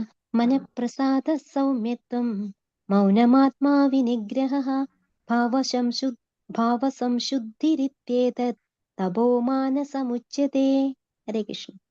ഹരേ. ഇതില് സംതൃപ്തി, സൗമ്യത, മൗനം, ആത്മസംയമനം, സ്വഭാവശുദ്ധി എന്നിവ മാനസികമായ തപസ്സിൽ പറയണം. അപ്പൊ ഇത് മാനസികമായിട്ടുള്ള തപസ്. അതിനു മുന്നേ വാക്കായിരുന്നു, അതിനു മുന്നേ ശാരീരികമായിട്ടുള്ള തപസ്സായിരുന്നു. ഇതില് നെക്സ്റ്റ് ഇത് തപസ് എന്ന് പറയുന്നത് മാനസികമായിട്ടുള്ള തപസ്. അപ്പൊ മാനസികമായിട്ടുള്ള തപസ്സിൽ വരുമ്പോൾ നമ്മളെ മനസ്സ് എപ്പോഴായിരിക്കുന്ന വെച്ച് കഴിഞ്ഞാല് അന്യർക്ക് നന്മ ചെയ്യേണ്ടതിനെ പറ്റി എപ്പോഴും ചിന്തിക്കാൻ മനസ്സിനെ പ്രേരിപ്പിക്കണം. നമ്മളെല്ലാവരും ഓപ്പോസിറ്റ് ആണ് അല്ലെ. നമുക്ക് നന്മ ഉണ്ടാകുന്ന കാര്യങ്ങൾ നമ്മൾ ചിന്തിക്കുള്ളൂ. പക്ഷെ ചെയ്യേണ്ടതെന്ന് പറഞ്ഞാൽ മറ്റുള്ളവർക്ക് നന്മ ചെയ്യേണ്ടത്.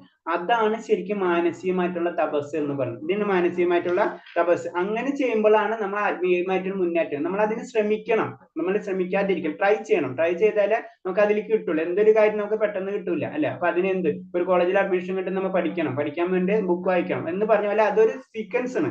ഇതേപോലെ തന്നെ ആത്മീയതയിലേക്കും ഭക്തിയിലേക്കും കടക്കുമ്പോൾ അതിന് നമ്മൾ പ്രാക്ടീസ് ആ ചെയ്യണത്. എല്ലാവരും നമ്മൾ ഭക്തി എല്ലാവർക്കും ഉണ്ടെങ്കിൽ നമ്മൾ പ്രാക്ടീസ് ചെയ്ത് കഴിഞ്ഞ് ഏറ്റവും ടോപ്പ് എല്ലാവരും ഒളിമ്പിക്സിന് പങ്കെടുക്കാൻ ആഗ്രഹം ഉണ്ടാവും. പക്ഷെ ഏറ്റവും കൂടുതൽ പ്രാക്ടീസ് ചെയ്യുന്ന വ്യക്തിയായിരിക്കും അവിടെ എത്താം. പക്ഷെ എല്ലാവരും അത് പ്രോസസ്സിങ്ങിലാണ്. ഇത് തന്നെയാണ്. പക്ഷെ ഇതിന് പ്രത്യേകത എന്ന് വെച്ച് കഴിഞ്ഞാൽ അടുത്ത ജന്മത്തിൽ ഇപ്പൊ 10 ചെയ്തിട്ടുണ്ടെങ്കിൽ അടുത്ത ജന്മത്തിൽ 11 തൊട്ട് ചെയ്താൽ മതി. അത് ഭഗവാൻ ഗ്യാരണ്ടി തരുന്നുണ്ട്. ഇന്ദ്രിയ സുഖങ്ങൾക്ക് എത്ര കണ്ട് ചിന്തിക്കുന്നുവോ അത്ര കണ്ട് അസംതൃപ്തി വളരും. നമ്മൾ എപ്പോഴും ചിന്തിക്കണം ഇന്ദ്രിയ സുഖങ്ങളെ പറ്റി എന്തോരം ചിന്തിക്കണോ അത്ര നമ്മുടെ ജീവിതത്തിലെ പ്രശ്നങ്ങൾ കൂടിക്കൊണ്ടിരിക്കും. അപ്പൊ അനാവശ്യമായിട്ട് നമ്മൾ അതിൽ കൂടുതൽ ചിന്തിക്കേണ്ടി വരും. അതിനർത്ഥം നമ്മളൊന്നും ചിന്തിക്കാണ്ടിരിക്കാന്നല്ല അതിന്റെ അർത്ഥം. നമുക്ക് ജീവിക്കാൻ വേണ്ടി നമ്മളെ കർമ്മങ്ങൾ, നമ്മുടെ ശരീരം നിലനിർത്തണമെങ്കിൽ നമുക്ക് കർമ്മങ്ങൾ ചെയ്തേ പറ്റുള്ളൂ അല്ലെ. ആ കർമ്മങ്ങൾ നമ്മൾ തീർച്ചയായിട്ടും ചെയ്യണം. അത് സാത്വികമായിട്ട് ചെയ്യാൻ ശ്രമിക്കുക. അതാണ് അതിൽ പറയുന്നത്. അങ്ങനെ ചെയ്യുമ്പോഴാണ് മനസ്സ് ശുദ്ധീകരിക്കുന്നത്. മനസ്സ് ശുദ്ധീകരിച്ചാൽ മാത്രമേ നമുക്ക് ഭക്തി കടക്കുള്ളൂ.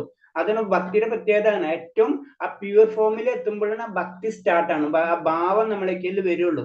കാരണം ഭഗവാനും എല്ലാ ജീവജാലങ്ങളുടെ സംരക്ഷകൻ അല്ലെ. അപ്പൊ നമ്മളൊരു നമ്മൾക്ക് തന്നെ അറിയാം, നമ്മളെ വീട്ടില് ചെറിയ ബുദ്ധിമുട്ടുള്ള ആൾക്കാരുണ്ടെന്ന് വെച്ച് കഴിഞ്ഞാൽ അവർക്ക് ഉണ്ടാവുന്ന പ്രശ്നം എല്ലാവരും കൂടുതൽ ബാധിക്കും അല്ലെ. അതേപോലെ തന്നെ ഭഗവാൻ ഏറ്റവും താഴ്ന്ന ജീവജാലങ്ങളിൽ ഏറ്റവും കൂടുതൽ കരുണമായി ഉണ്ടായിരിക്കുള്ളൂ. അത് കാരണം അവരെ നമ്മൾ ചെന്ന് വെറുതെ ഉപദ്രവിക്കുകയും കഴിഞ്ഞു കഴിഞ്ഞാൽ ഭഗവാൻ അത് സന്തോഷം കുറയും. നമ്മളോടുള്ള ഇത് കുറയുള്ളൂ. കാരണം നമ്മൾ വെറുതെ നമ്മുടെ രസനയ്ക്ക് നമുക്ക് സന്തോഷത്തിന് വേണ്ടി അവരെ ഉപദ്രവിക്കരുത് ഒരിക്കലും. അങ്ങനെ തിരിച്ചാണ് അവരെ സന്തോഷത്തിന് വേണ്ടി നമ്മൾ പ്രവർത്തിക്കുക. അപ്പൊ ഓട്ടോമാറ്റിക്കായിട്ട് നമ്മൾ വരും. അതാണ് മാനസികമായിട്ടുള്ള തപസ് എന്ന് പറയുന്നത്. അതാണ് സർവ്വ ജീവജാലങ്ങളുടെ നന്മയ്ക്ക് വേണ്ടി ചിന്തിക്കണം. അതാണ് നമ്മൾ എപ്പോഴും ചെയ്യണം. അങ്ങനെ ചിന്തിക്കുമ്പോഴാണ് മാനസികമായി അത് തപസ്സാണ്. നമുക്കത് പറ്റും. തപസ് എന്ന് പറഞ്ഞാൽ അർത്ഥം എന്താണ്? അത് നമുക്ക് ചെയ്യാൻ പറ്റാത്ത കാര്യമാണ് സാധാരണ ഇല്ല. അതിന് നമ്മൾ മനസ്സിനോ നമ്മളത് തയ്യാറെടുക്കണം അല്ലെ. ആ തയ്യാറെടുക്കണം. അതാണ് മാനസിക തപസ് എന്ന് പറയുന്നത്. അത് നമുക്ക് പെട്ടെന്ന് പറ്റില്ല. നമ്മളത് പതുക്കെ ഗ്രാജുവലായിട്ട് മനസ്സിനെ അതിലേക്ക് കൊണ്ടുവരണം. അതാണ് പറയുന്നത്. 17. ഹരേ കൃഷ്ണ. ശ്രദ്ധയാ പരയാ തപ്തം തപസ്തത്രിവിധം നരൈഃ അഫലാകാംക്ഷിഭിർയുക്തൈഃ സാത്വികം പരിചക്ഷതേ. ഹരേ കൃഷ്ണ. ഹരേ കൃഷ്ണ. അപ്പൊ ഇതിൽ പറഞ്ഞു ഈ 3 വിധം തപസ്സും അധ്യാത്മ വിശ്വാസത്തോടെയും ഭൗതിക നേട്ടത്തെയും ആഗ്രഹിക്കാതെ പരംപുരുഷന് വേണ്ടി മാത്രം അനുഷ്ഠിച്ചു പോന്നാൽ അത് സാത്വികമായിട്ട് പറയുന്നു. അപ്പൊ സാത്വികമായിട്ട് നമ്മൾ ഈ 3 കാര്യങ്ങളും നമ്മളൊന്നും പ്രതീക്ഷിക്കാതെ ചെയ്യാം. പരംപുരുഷന് വേണ്ടി സമർപ്പിക്കാം. അങ്ങനെ വരുമ്പോ അതെല്ലാതും സാത്വികമായിട്ടാണെന്ന് പറയുന്നത്. 18. ഹരേ കൃഷ്ണ.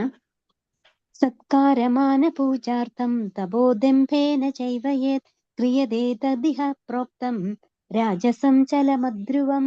ഹരേ കൃഷ്ണ. പിന്നെ അതിനെ തന്നെ തപസ്സിനെ തന്നെ വീണ്ടും ഇപ്പൊ സാത്വികമായിട്ടുള്ള കാര്യങ്ങളും രാജസ്യമായിട്ട് പറയുമ്പോൾ ബഹുമതിയും ആരാധന നേടാനും അഹങ്കാരം കൊണ്ട് ചെയ്യപ്പെടുന്ന തപസ് രാജസ്യമാണ്. ക്ഷണികവും അനിശ്ചിതവുമാണ്. അതെ.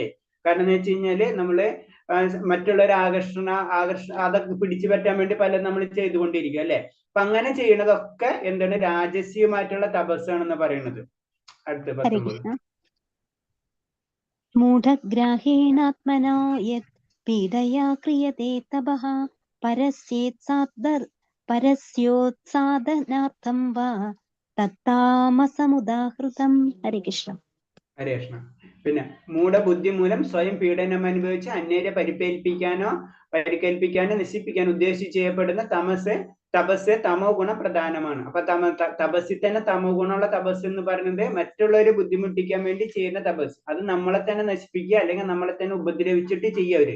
അങ്ങനത്തെ ചെയ്യുന്ന തപസ്സൊക്കെ എന്ന് പറഞ്ഞ താമസമായിട്ടുള്ള തപസ് എന്ന് പറയുന്നത്. അതിന് ഉദാഹരണം പറഞ്ഞത് ഹിരണ്യകശിപുവിനെ പോലുള്ള അസുരന്മാർ അനശ്വരം നേടാൻ ദേവന്മാരെ ഹിംസിക്കാൻ വേണ്ടി അനുഷ്ഠിച്ചിരുന്ന വിഡ്ഢിത്തമാർന്ന കഠിന പ്രവർത്തനങ്ങൾ. ഹിരണ്യകശിപുവിനെ അറിയാലേ, പറഞ്ഞത് എന്താണ്, എനിക്ക് മരണമില്ല, അപ്പൊ മറ്റുള്ള ഇവരൊക്കെ ദേവന്മാരൊക്കെ ഉപദ്രവിക്കാന്നുള്ളത്. പക്ഷെ അൾട്ടിമേറ്റ് എന്താ, ഭഗവാൻ തന്നെ അത് ചെയ്തു കൊടുത്തല്ലേ, മരണം കിട്ടുന്നുണ്ട്. കാരണം നമുക്കറിയാം ഹിരണ്യകശിപിനെ വധിക്കണ കാര്യങ്ങളൊക്കെ അറിയാം. അങ്ങനെ അപ്പൊ അസാധ്യമായിട്ടുള്ള കാര്യങ്ങൾക്ക് വേണ്ടി അവര് പ്രവർത്തിച്ചു കൊണ്ടിരിക്കും. അത് അസാധ്യമാണ്.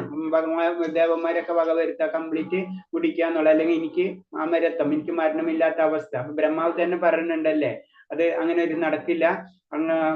പക്ഷെ എന്നിട്ട് അതിന് വേണ്ടിയിട്ടുള്ള കുറെ നിയമങ്ങൾ വെച്ച്, അതായത് മനുഷ്യനെ കൊണ്ട് വധിക്കാൻ പറ്റില്ല, അങ്ങനെ കുറെ കുറെ കാര്യങ്ങൾ പറഞ്ഞു. പക്ഷെ അൾട്ടിമേറ്റ് അത് വധിക്കപ്പെട്ടു. അതിന് അവരെ കൊണ്ട് അവര് അങ്ങനെ ചെയ്യണം. അപ്പൊ അവര് അത്ര എന്നാലും അവർ തപസ് ചെയ്തിട്ടുണ്ട്, അതിനുവേണ്ടി കുറെ അവര് വർക്ക് ചെയ്തിട്ടുണ്ട്. അപ്പൊ അങ്ങനെ ചെയ്തിട്ട് കാര്യമില്ല, അതൊക്കെ തമോ ഗുണമാണെന്നാണ് പറയുന്നത്.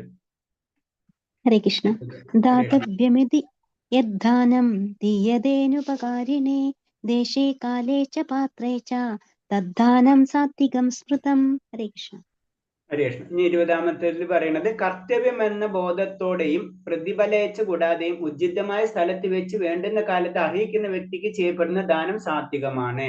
അപ്പൊ സാത്വിക ദാനത്തെ പറ്റിയാണ് പറഞ്ഞത്. ഇപ്പൊ തപസ്സിന്റെ സെഷൻ കഴിഞ്ഞപ്പോ സാത്വിക ദാനത്തിനെ പറ്റിയാണ്. ദാനത്തിൽ പറയുമ്പോൾ നമ്മള് പ്രതിഫലം പ്രതീക്ഷിക്കാതെ ആയിരിക്കണം നമ്മൾ ദാനം ചെയ്യേണ്ടത്. ഇപ്പൊ ഇന്ന് ഞാൻ ഇത് കൊടുത്ത് അവൻ എനിക്ക് അത് ചെയ്യും, അങ്ങനെ ചിന്തിക്കരുത്. അങ്ങനെ ചിന്തിച്ചു കഴിഞ്ഞാൽ ആ ദാനം പിന്നെ രാജസിയായി പോയി. ഇങ്ങനെ ചെയ്യുമ്പോൾ നമ്മൾ അതിന് പ്രതിഫലം പ്രതീക്ഷിക്കാതെ ചെയ്യുന്ന കാര്യങ്ങളെല്ലാതും സാത്വികമായിട്ടുള്ള ദാനമാണ്. ആ ദാനം ചെയ്യേണ്ട സ്ഥലങ്ങളെ പറ്റി പറയുന്നുണ്ട്. പുണ്യസ്ഥലങ്ങളിൽ വെച്ചോ സൂര്യചന്ദ്ര ഗ്രഹണ മുഹൂർത്തങ്ങളിലോ മാസാന്ത്യത്തിലോ വിശിഷ്ട ബ്രാഹ്മണനോ വൈഷ്ണവനോ ദാനം ചെയ്യണം. ക്ഷേത്രങ്ങളിൽ വെച്ചുള്ള ദാനം പ്രശസ്തമാണ്. ദാനം ചെയ്യുമ്പോൾ പ്രതിഫലം ഒരിക്കലും പ്രതീക്ഷിക്കാൻ പാടില്ല. പാവങ്ങൾക്ക് അനുകമ്പയാൽ ചെയ്യുന്ന ദാനം ഉചിതം തന്നെ.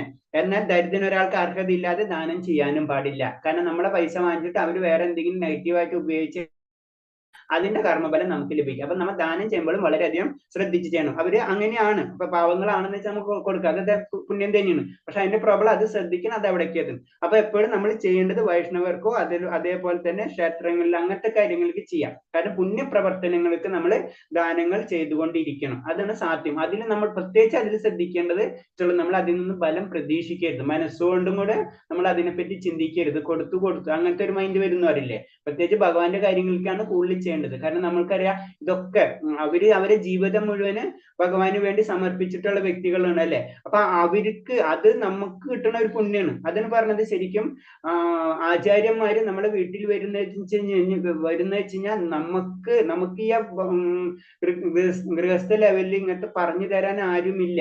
അപ്പൊ നമുക്കത് ആരെ പറഞ്ഞു തരണം, പ്രത്യേക ആചാര്യന്മാര് പറഞ്ഞു തരുമ്പോ അവർക്ക് കൊടുക്കാന്ന് വെച്ചാൽ അത് നമ്മുടെ ഒരു ഡ്യൂട്ടിയാ, മനസ്സിലായി. അപ്പൊ അല്ലാണ്ട് അത് വാങ്ങിക്കാനല്ല ഇത് വരുന്നത്, നമ്മൾ അത് കൊടുക്കണമെന്ന് വെച്ചാൽ അത് നമ്മളെ ഡ്യൂട്ടിയാണ്. നമുക്ക് അതിന്റെ ഒരു ശാസ്ത്രം അവർ പറഞ്ഞു തരുന്നത്, അതിനനുസരിച്ച് നമുക്ക് ആത്മീയമായിട്ട് ഒരു മുന്നേറ്റം കിട്ടണം. അതാണ് പറഞ്ഞാൽ സാത്വികമായിട്ടുള്ള ദാനങ്ങൾ എന്ന് പറയുന്നത്. അതുപോലെ തന്നെ ക്ഷേത്രങ്ങൾ, പല കാര്യങ്ങൾ, അതൊക്കെ എന്ന് പറഞ്ഞു കഴിഞ്ഞാൽ ഭക്ത സംഗമത്തിന് വേണ്ടിയിട്ടുള്ള സ്ഥലങ്ങളാണല്ലേ. അതിനുവേണ്ടി ദാനം ചെയ്യണത്, അതൊക്കെ ഇതിനു വേണ്ടിയിട്ടുള്ള, അതൊക്കെ എന്താണ്, ഭഗവാനെ കേന്ദ്രീകരിച്ചിട്ട് എന്ത് ചെയ്യണോ അതെല്ലാം അത് കാരണം കൊണ്ട് അതിന് നമ്മൾ പ്രതിഫലം ഉണ്ടാക്കില്ല അല്ലെ. നമ്മൾ പ്രതിഫലം ഒരിക്കലും പ്രതീക്ഷിക്കാണ്ട് ചെയ്യണം. അതാണ് പറഞ്ഞ സാത്വികമായിട്ടുള്ള ദാനം. ഇനി രാജസീയമായിട്ടുള്ളത്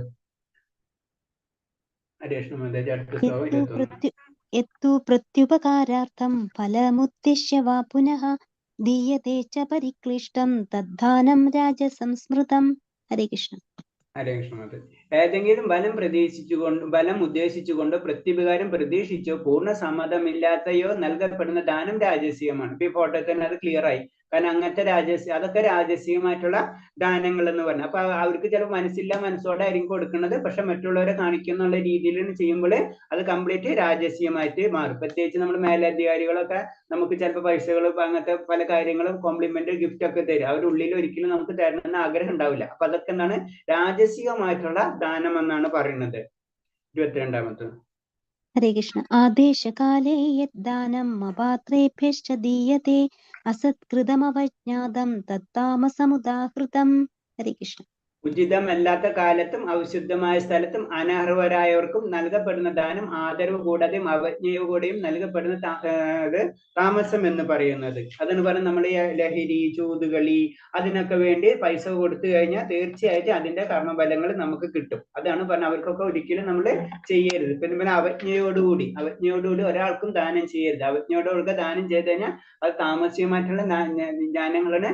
അതിന്റെ കർമ്മഫലം നമുക്ക് ഇമേജ് ചെയ്തതിന്റെ അപ്പുറത്തായിരിക്കും. അതാണ് ഇതിന് പറയുന്നത്. 23. ഹരേ കൃഷ്ണ. ഓം തത് സദിതി നിർദ്ദേശോ ബ്രാഹ്മണാസ്ത്രിവിധ സ്മൃതം ബ്രാഹ്മണാസ്തേന വേദാശ്ച യജ്ഞാശ്ച വിഹിത പുരാ. ഹരേ കൃഷ്ണ. ഹരേ കൃഷ്ണ. പിന്നെ ഇനി അടുത്ത ഇതിലേക്ക് കിടക്കണം. ഇപ്പൊ നമ്മള് ദാനത്തിന്റെ അടുത്ത് കഴിഞ്ഞു. ഇനി അടുത്തതിൽ പറഞ്ഞത് ഓം തത് സത്ത്. ഇങ്ങനെ ഒരു നമ്മൾ എപ്പോഴും കേട്ടിട്ടുള്ളതാണ്. എന്തൊരു കാര്യം സ്റ്റാർട്ട് ചെയ്യുമ്പോൾ ഓം തത് സത്ത് നമ്മൾ പറയാറുണ്ട്. അപ്പൊ അത് പറയണമെന്ന് വെച്ച് കഴിഞ്ഞാൽ അതെന്തിനാ പറയണമെന്ന് വെച്ചാൽ അതിന്റെ മീനിങ് ആ പറയുന്നത് സൃഷ്ടിയുടെ ആരംഭം മുതൽക്ക് പരമമായ നിരപേക്ഷ തത്വത സൂചിപ്പിക്കാൻ വേണ്ടി ഉപയോഗിച്ചിരുന്ന 3 വാക്കുകളാണ് ഓം തത് സത്ത് എന്നിവ. പ്രതീകാത്മകങ്ങളായ ഈ വാക്കുകൾ വേദോച്ചാരണത്തിനും യജ്ഞാനുഷ്ഠാനങ്ങളും ബ്രാഹ്മണ പരമപുരുഷന്റെ തൃപ്തിക്ക് വേണ്ടി ഉരുവിട്ടുപോരുന്നു. അപ്പൊ ഈ ഓം തത് സത്ത് എന്ന് പറയുമ്പോഴാണ് അതിന്റെ ഒരു പൂർണ്ണത വരാ എന്ന് പറഞ്ഞു. എന്തൊരു കാര്യം ചെയ്യുമ്പോഴും നാം ഓം തത് സത്ത് എന്ന് പറയും. അതിനെ പറ്റിയാണ് പറഞ്ഞ ഈ ശ്ലോകങ്ങളിൽ ഒരു 3-4 ശ്ലോകം അതിനെ പറ്റിയിട്ടുള്ളതാണ്. അപ്പൊ അതിൽ പറഞ്ഞത് പരമതത്വമായ ഭഗവാനെ ലക്ഷ്യമാക്കി ഓം തത് സത്ത് എന്ന് ശാശ്വതമായ ഭഗവത് സത്യം മുന്നിട്ട് അനുഷ്ഠിക്കുമ്പോൾ മാത്രമേ ആധ്യാത്മികോ ഉത്കൃഷ്ടം ഉണ്ടാവുള്ളൂ എന്ന് പറഞ്ഞു. അപ്പൊ ഇതിൽ പറഞ്ഞു നമ്മൾ ഇത് പറയുമ്പോഴോ അതിന്റെ മീനിങ് എന്ന് പറയുന്നത് സിമ്പിൾ ആണ്. ഓം എന്ന് പറയുമ്പോൾ നമുക്കറിയാം അഭിസന്ധനം, ഭഗവാന്റെ ഒരു നമ്മൾ ഭഗവാനെ തന്നെ ഭഗവാനെ നമ്മൾ അഭിസംബോധന ചെയ്യുന്നതാണ് ഇൻഡയറക്റ്റ് ആയിട്ട് ഓം. അപ്പൊ എന്ന് പറഞ്ഞു കഴിഞ്ഞത് അവിടെ നിന്നാണ് എല്ലാതും തുടക്കം അല്ലെ, ഭഗവാനിൽ നിന്നാണ്. അത് നമ്മളെ മനസ്സിലേക്ക് അത് വരട്ടാൻ വേണ്ടിയാണ് ഇൻഡയറക്റ്റ് ആയിട്ട് പറഞ്ഞു കഴിഞ്ഞാൽ. അപ്പൊ അത് നമ്മൾ വരുന്നു, അത് എല്ലാത്തിന്റെ തുടക്കം ഭഗവാനാണ്. അതിനാ ഓം എന്നുള്ള ശബ്ദത്തിന് ഇനീഷ്യലിൽ നമ്മൾ ഭഗവാനെ പ്രണമിക്കുകയാണ് ശരിക്കും ഓമിൽ കൂടെ നമ്മൾ. അത് കഴിഞ്ഞിട്ട് തത്ത് എന്ന് പറയുമ്പോൾ നമ്മൾ അതിൽ നിന്നും ബലം പ്രതീക്ഷിക്കുന്നില്ല. ഭഗവാനിൽ നിന്ന് ആരൊക്കെയൊന്നും ബലം പ്രതീക്ഷിക്കാണ്ടാണ് നമ്മൾ ആ കർമ്മം ചെയ്യുന്നത്. അതെന്തിനു വേണ്ടിയിട്ട് ആ ആ സത്യത്തെ നമ്മൾ മനസ്സിലാക്കിക്കൊണ്ടിരിക്കണം. അതാണ് ഓം തസ്. അത് നമ്മൾ ഇൻഡയറക്റ്റ് ആയിട്ട് നമ്മൾ ഒരു കർമ്മം ചെയ്യുമ്പോഴും അത് നമ്മളെ മനസ്സിലേക്ക് വരണം. ഭഗവാന് വേണ്ടി അതിൽ നിന്നാണ് എല്ലാതും വന്നിട്ടുള്ളതെന്നും നമ്മൾ ഒരേ കർമ്മങ്ങൾ ചെയ്യുമ്പോൾ അതിന് ഏതൊരു കർമ്മങ്ങൾ ചെയ്യുമ്പോൾ ഓം തത് സത്ത് എന്ന് പറയുന്നത് പ്രത്യേകിച്ച് മന്ത്രങ്ങൾ ഉരുവിടുമ്പോൾ അത് പറയണതിന്റെ മെയിൻ ഇന്റൻഷൻ അല്ലെങ്കിൽ അതിന്റെ ഉദ്ദേശം ഇത് മാത്രമേ ഉള്ളൂ. ഓം എന്ന് പറയുമ്പോൾ അതെല്ലാതും അൾട്ടിമേറ്റ് ഭഗവാനിൽ നിന്നാണ് എല്ലാതും വന്നിട്ടുള്ളൂ. അതാണ് ഭഗവാനെ നമ്മൾ ആദ്യം പറയുന്നത്. അത് ഓം അഭിസംബോധന ചെയ്യുന്നത്. അതാണ് ആ ഓം, ആ സത്യം. അത് കഴിഞ്ഞിട്ട് നമ്മൾ അത് നമ്മൾ ചെയ്യുന്ന കാര്യങ്ങള് നമുക്കൊന്നും പ്രതീക്ഷയില്ല, അതിന് റിട്ടേൺ നമ്മളൊന്നും ചിന്തിക്കുന്നില്ല. മനസ്സിലായി? പിന്നെ ആ സത്യത്തെയാണ് ഞാൻ അറിയുന്നത്. ഇത് 3 കൂടെ കണക്ട് ചെയ്യാനാണ് ഓം തത് സത്ത്. അത് നമ്മൾ മനസ്സിലാക്കേണ്ടത്. അതിന്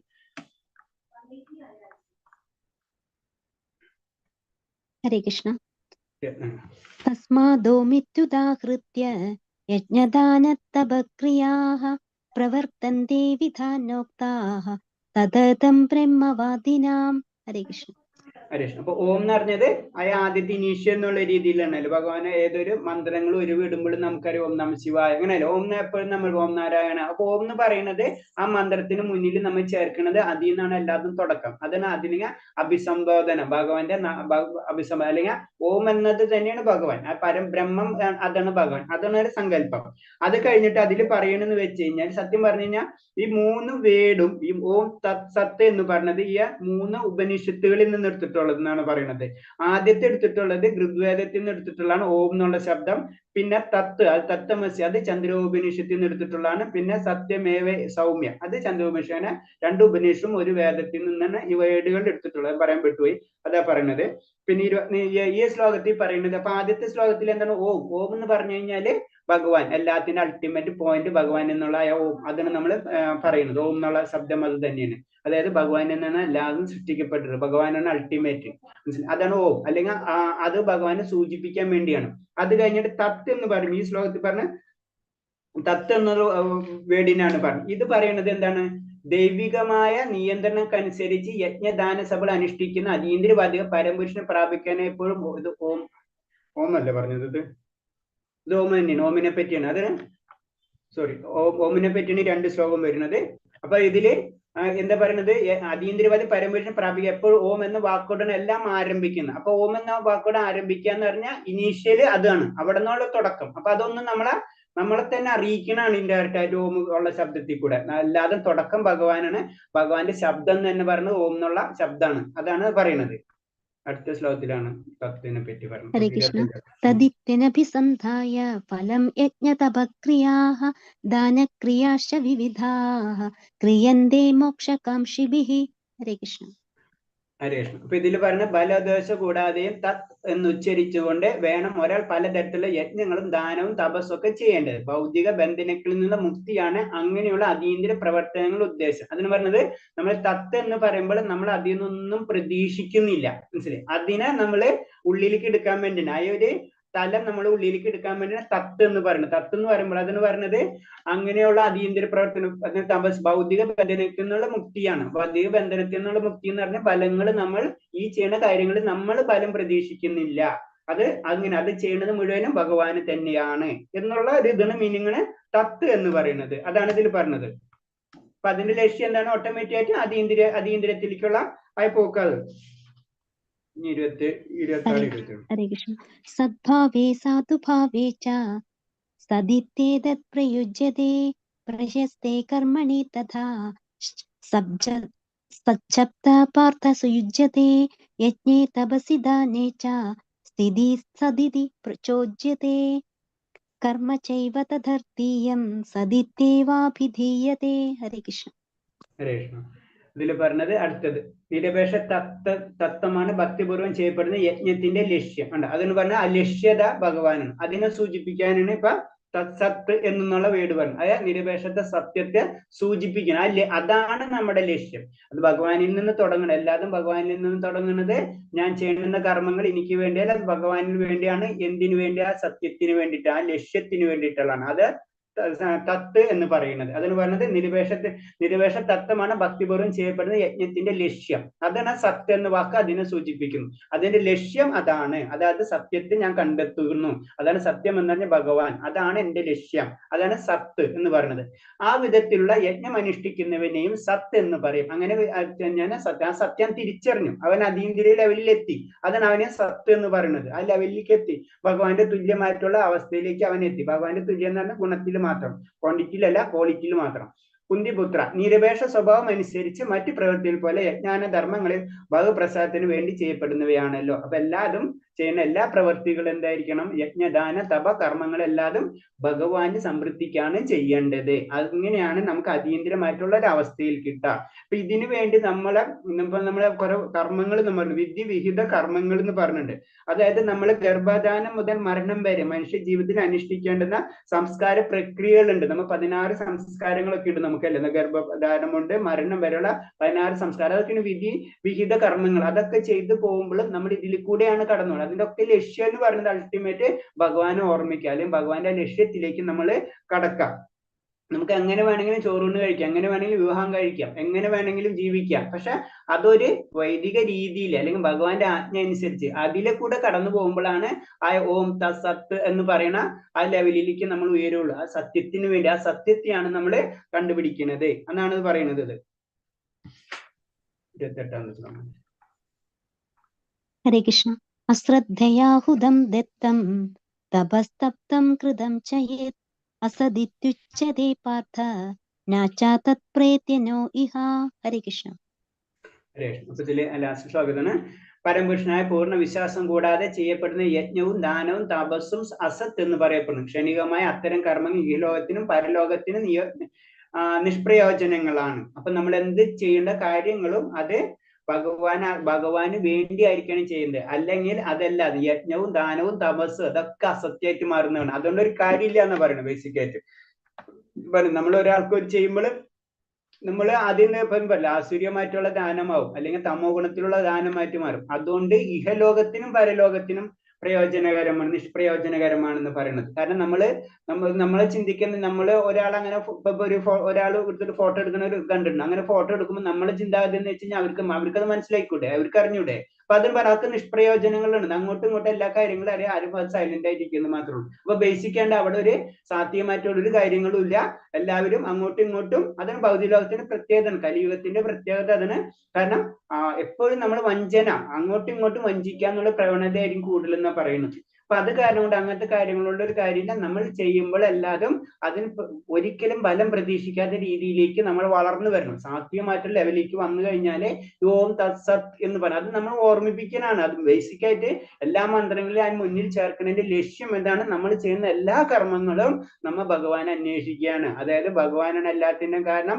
ഞാൻ ചെയ്യുന്ന കർമ്മങ്ങളിൽ എല്ലാതും എനിക്ക് അതീന്ദ്രിയമായിട്ടുള്ളതാണ്. അതിൽ ഞാനൊന്നും ആഗ്രഹിക്കുന്നില്ല. ആ സത്യത്തെ ഞാൻ മനസ്സിലാക്കണം. ആ സത്യത്തിലേക്ക് ഞാൻ കടത്തിയാണ്. അതാണ് നമ്മൾ ഓം തത് സത്ത് എപ്പോഴും നമ്മൾ എല്ലാ വേദവാക്യങ്ങളിൽ എല്ലായിടത്തും നമ്മളത് പറയുന്നത്. ഓക്കെ, ഹരേഷ് കഴിഞ്ഞുണ്ട്.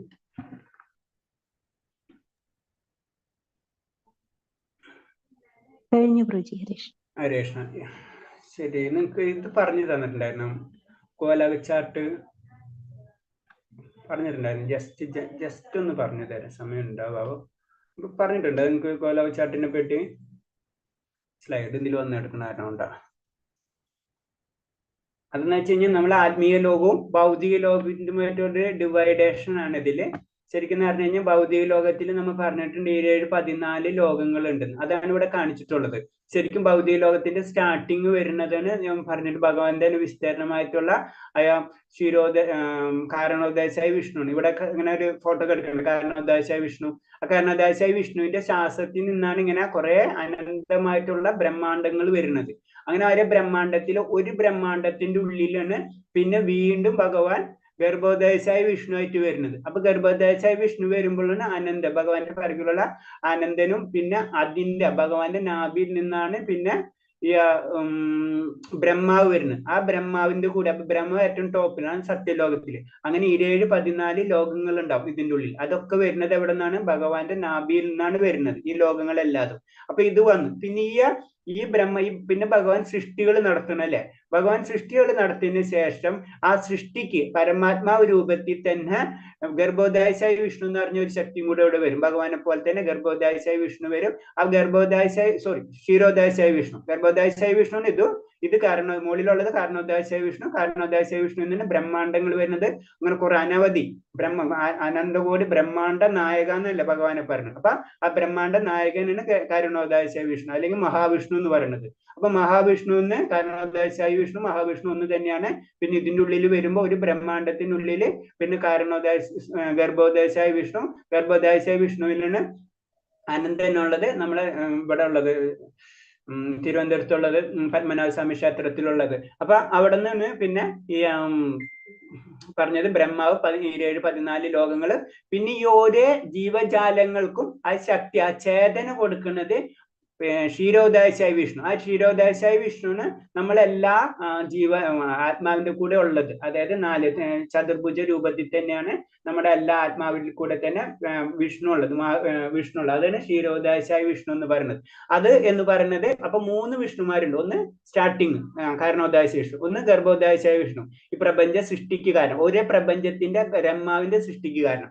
പിന്നെ ഇതിന്റെ എല്ലാ ജീവജാലങ്ങൾക്കും അതിന്റെ ശക്തി കൊടുക്കണം, ആ ചേതന കൊടുക്കുന്നത് ക്ഷീരോദയസായ വിഷ്ണു. അങ്ങനെയാണിത്.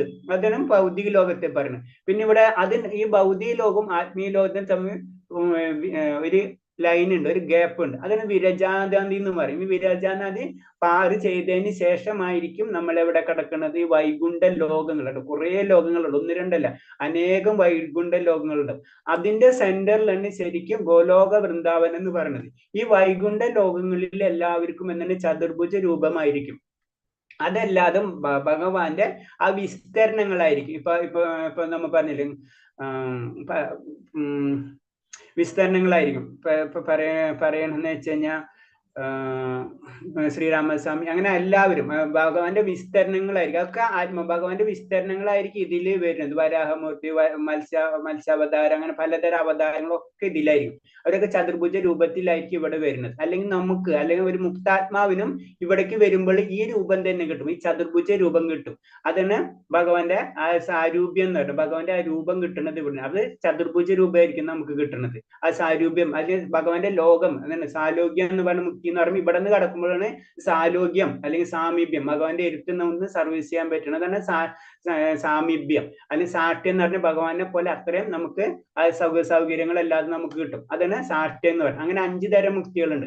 അതിന്റെ അപ്പുറത്തേക്കാണ് ഭക്തന്മാർ അതും കഴിഞ്ഞിട്ടാണ് കിടക്കുന്നത് ഭഗവാനെ സേവനം മാത്രം, അതിൽ ആനന്ദം കണ്ടുവെത്തുന്നതാണ്. അപ്പൊ ഇതാണ് ശരിക്കും ആത്മീയ ലോകം എന്ന് പറയുന്നത്. ഇപ്പൊ ഇവിടെ വരുമ്പോൾ നമ്മൾ ഭൗതിക ലോകത്തിൽ തന്നെ എന്തെങ്കിലും പ്രശ്നം വരുമ്പോ ഈ ബ്രഹ്മാവ് ഇവിടെ ക്ഷീരോദയശായ വിഷ്ണുവിന്റെ അടുത്ത് ചെന്നിട്ട് പറയും, അത് ക്ഷീര സമുദ്രത്തിന്റെ അടുത്ത് ചെന്നിട്ടാണ് ശരിക്കും പറയുന്നത്. അപ്പൊ ഇത് എന്ന് പറയുന്നത് ശരിക്കും വൈകുണ്ഠ ലോകത്തിന്റെ ഒരു പതിപ്പ്. ഇവിടെ ഒരു ചെറിയൊരു, ഇവിടുത്തെ മാർക്ക് ചെയ്തിട്ടില്ല, ഇവിടെ ചെറുതായിട്ടായിരിക്കും ചിലപ്പോൾ കണ്ടിട്ടുണ്ടാവില്ല. അപ്പൊ ഇവിടെ ഒരു ചെറിയൊരു പതിപ്പുണ്ട്. നമ്മൾ പറയില്ലേ അമേരിക്കയിലെ എംബസി ഇന്ത്യയിൽ ഉണ്ടെന്ന് പറഞ്ഞ പോലെ ഒരു എംബസി പോലെയാണ് ഇവിടത്തെ ഒരു പവർഫുൾ സെക്ടർ ഇവിടെ ഉണ്ടാവും, സെക്ഷൻ ഉണ്ടാവും. അതാണ് ക്ഷീരോദയശായി വിഷ്ണു. ആ ക്ഷീരോദയശയുടെ സമുദ്രം അവിടെ ചെന്നിട്ട് ഇവിടുത്തെ പ്രോബ്ലം ബ്രഹ്മാവ് പറയുന്നതും അതിനനുസരിച്ച് കാര്യങ്ങൾ ചെയ്യുന്നതും ഓരോ അവതാരങ്ങളും ഒക്കെ ക്രിയേറ്റ് ചെയ്യണത് ഇവിടെ നിന്നാണ്. ഇതിന്റെ ഒരു ജസ്റ്റ്. പിന്നെ ഇതിൽ തന്നെ കുറെ കാര്യങ്ങളുണ്ട്. ഇതിന്റെ മുകളിലുണ്ട് ഗോലാക, ഇപ്പൊ ഞാൻ പറയാം ഗോലോക വൃന്ദാവനം. ഇപ്പൊ ഇതുണ്ട്. അതിന്റെ ഇതൊക്കെ ചുറ്റും ഈ ഭഗവാന്റെ ചുറ്റുമായിരിക്കും ഈ ലോകങ്ങളെല്ലാതും നിൽക്കുക. ഇതൊക്കെ പ്രകാശമാനമായിരിക്കും. ഭഗവാന്റെ ജ്യോതിസിൽ ഇതെല്ലാതും പ്രകാശമാനമായിരിക്കും. പക്ഷെ ഇവിടെ എത്തുമ്പോൾ ആ പ്രകാശത്തിനുള്ളിലേക്ക് കടക്കൂല. ഇപ്പൊ നമ്മൾ കണ്ടില്ല കുറെ ലൈൻ പോലെ ഇങ്ങനെ വട്ടം വരച്ചിരിക്കുന്നില്ലേ? ഇതെന്ന് പറഞ്ഞാൽ ഓരോ ലെയേഴ്സ് ആണ്. ആ ലെയേഴ്സ് നമുക്ക് കടന്നാലേ മാത്രമേ ആ പ്രകാശിതപൂരിതമായിട്ടുള്ള ഭഗവാന്റെ ലോകത്വത്തിൽ. അപ്പൊ ഇവിടെ ഇരുട്ടാണ്. അത് കാരണം കൊണ്ടാണ് ഇവിടെ സൂര്യചന്ദ്രന്മാർ ഇവിടെ വരണം, എന്നാലേ നമുക്ക് കിട്ടുള്ളൂ. അത് കാരണം കൊണ്ട് നമുക്ക് പറയുന്നത് തപസോമ ജ്യോതിർഗമയ എന്ന് പറഞ്ഞു. ഇവിടെയാണ് ജ്യോതിസുള്ളത്, ഇവിടെ തമസ്സാണ്. തമസ്സിൽ നിന്നാണ് നമ്മൾ രക്ഷ നേട്ട് ആത്മീയ ലോകത്തിലേക്ക് കടക്കേണ്ടത്. ഇത് ജസ്റ്റ് നിങ്ങൾക്ക് പറഞ്ഞു എന്നൊന്നും അറിയില്ല, ഇത് ഞാൻ ജനറൽ പറഞ്ഞെന്ന് മാത്രമേ ഉള്ളൂ. ഹരേ കൃഷ്ണ. പഞ്ചകൽപതരൂപേച്ച കൃപാസന്ധ്യാപേച്ച പതിനാം പാവനേഭ്യ വൈഷ്ണവേഭ്യ നമാനന്ദകോടി വൈഷ്ണവഭക്തർക്ക് ഗുരുവാദിക്ക് ഗുരുദേവ്. ഹരേ കൃഷ്ണ. പിന്നെ ഒരു കാര്യം, നമ്മളൊരു ഇത് ഇട്ടിട്ടുണ്ടായിരുന്നു മാതാജി, നമ്മളെ ഫീഡ്ബാക്ക് ഫോം അയച്ചിട്ടുണ്ടില്ലേ? നമ്മൾ ഇട്ടിട്ടില്ലേ? ഇട്ടിരുന്നു മാതാജി, പ്രഭുജി. അപ്പൊ അതെല്ലാവരും ഒന്ന് സബ്മിറ്റ് ചെയ്യാൻ ശ്രമിക്കുക. നമ്മളെ ക്ലാസ്സസിന്റെ ഒക്കെ ഫീഡ്ബാക്ക് ആണ് നമ്മൾക്ക് ഓപ്പൺ ആയിട്ട് പറയാം. അത് നമ്മളെ ക്ലാസ്സസിനൊക്കെ ഒന്ന് ഇമ്പ്രൂവ് ചെയ്യാൻ വേണ്ടിയിട്ടുള്ളതാണ്, അല്ലാണ്ട് പ്രത്യേകിച്ചൊന്നും ഇല്ല അതൊക്കെ. അപ്പൊ അങ്ങനത്തെ കാര്യങ്ങൾ ചെയ്യാം. പിന്നെ സെക്കൻഡ് ലെവലിൽ കടക്കാൻ പറ്റുന്നുണ്ടെങ്കിൽ എല്ലാവരും ശ്രമിക്കുക. അല്ലെങ്കിൽ ഫസ്റ്റ് ലെവലിൽ നിങ്ങൾക്ക് റിപ്പീറ്റ് ചെയ്യണമെങ്കിൽ റിപ്പീറ്റ് ചെയ്യാം. അപ്പൊ അങ്ങനെ ചെയ്യാം. എന്ത് തന്നെ ആയാലും ആ കണക്ഷൻ വിടാതെ ശ്രമിക്കുക. പിന്നെ എന്തെങ്കിലും ഡൗട്ട് ഉണ്ടെങ്കിൽ പോയി ചോദിക്കുക, അല്ലെങ്കിൽ നമുക്ക് ക്ലോസ് ചെയ്യാം.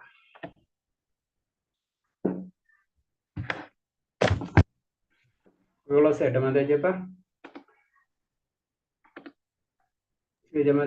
ക്ലോസ് ചെയ്തോ പ്രഭുജി? ഓക്കെ, താങ്ക് യു ഹരേ മാതാജി. കൃഷ്ണ. ഹരേ കൃഷ്ണ. ഹരേ കൃഷ്ണ. എല്ലാവർക്കും പ്രണാമം.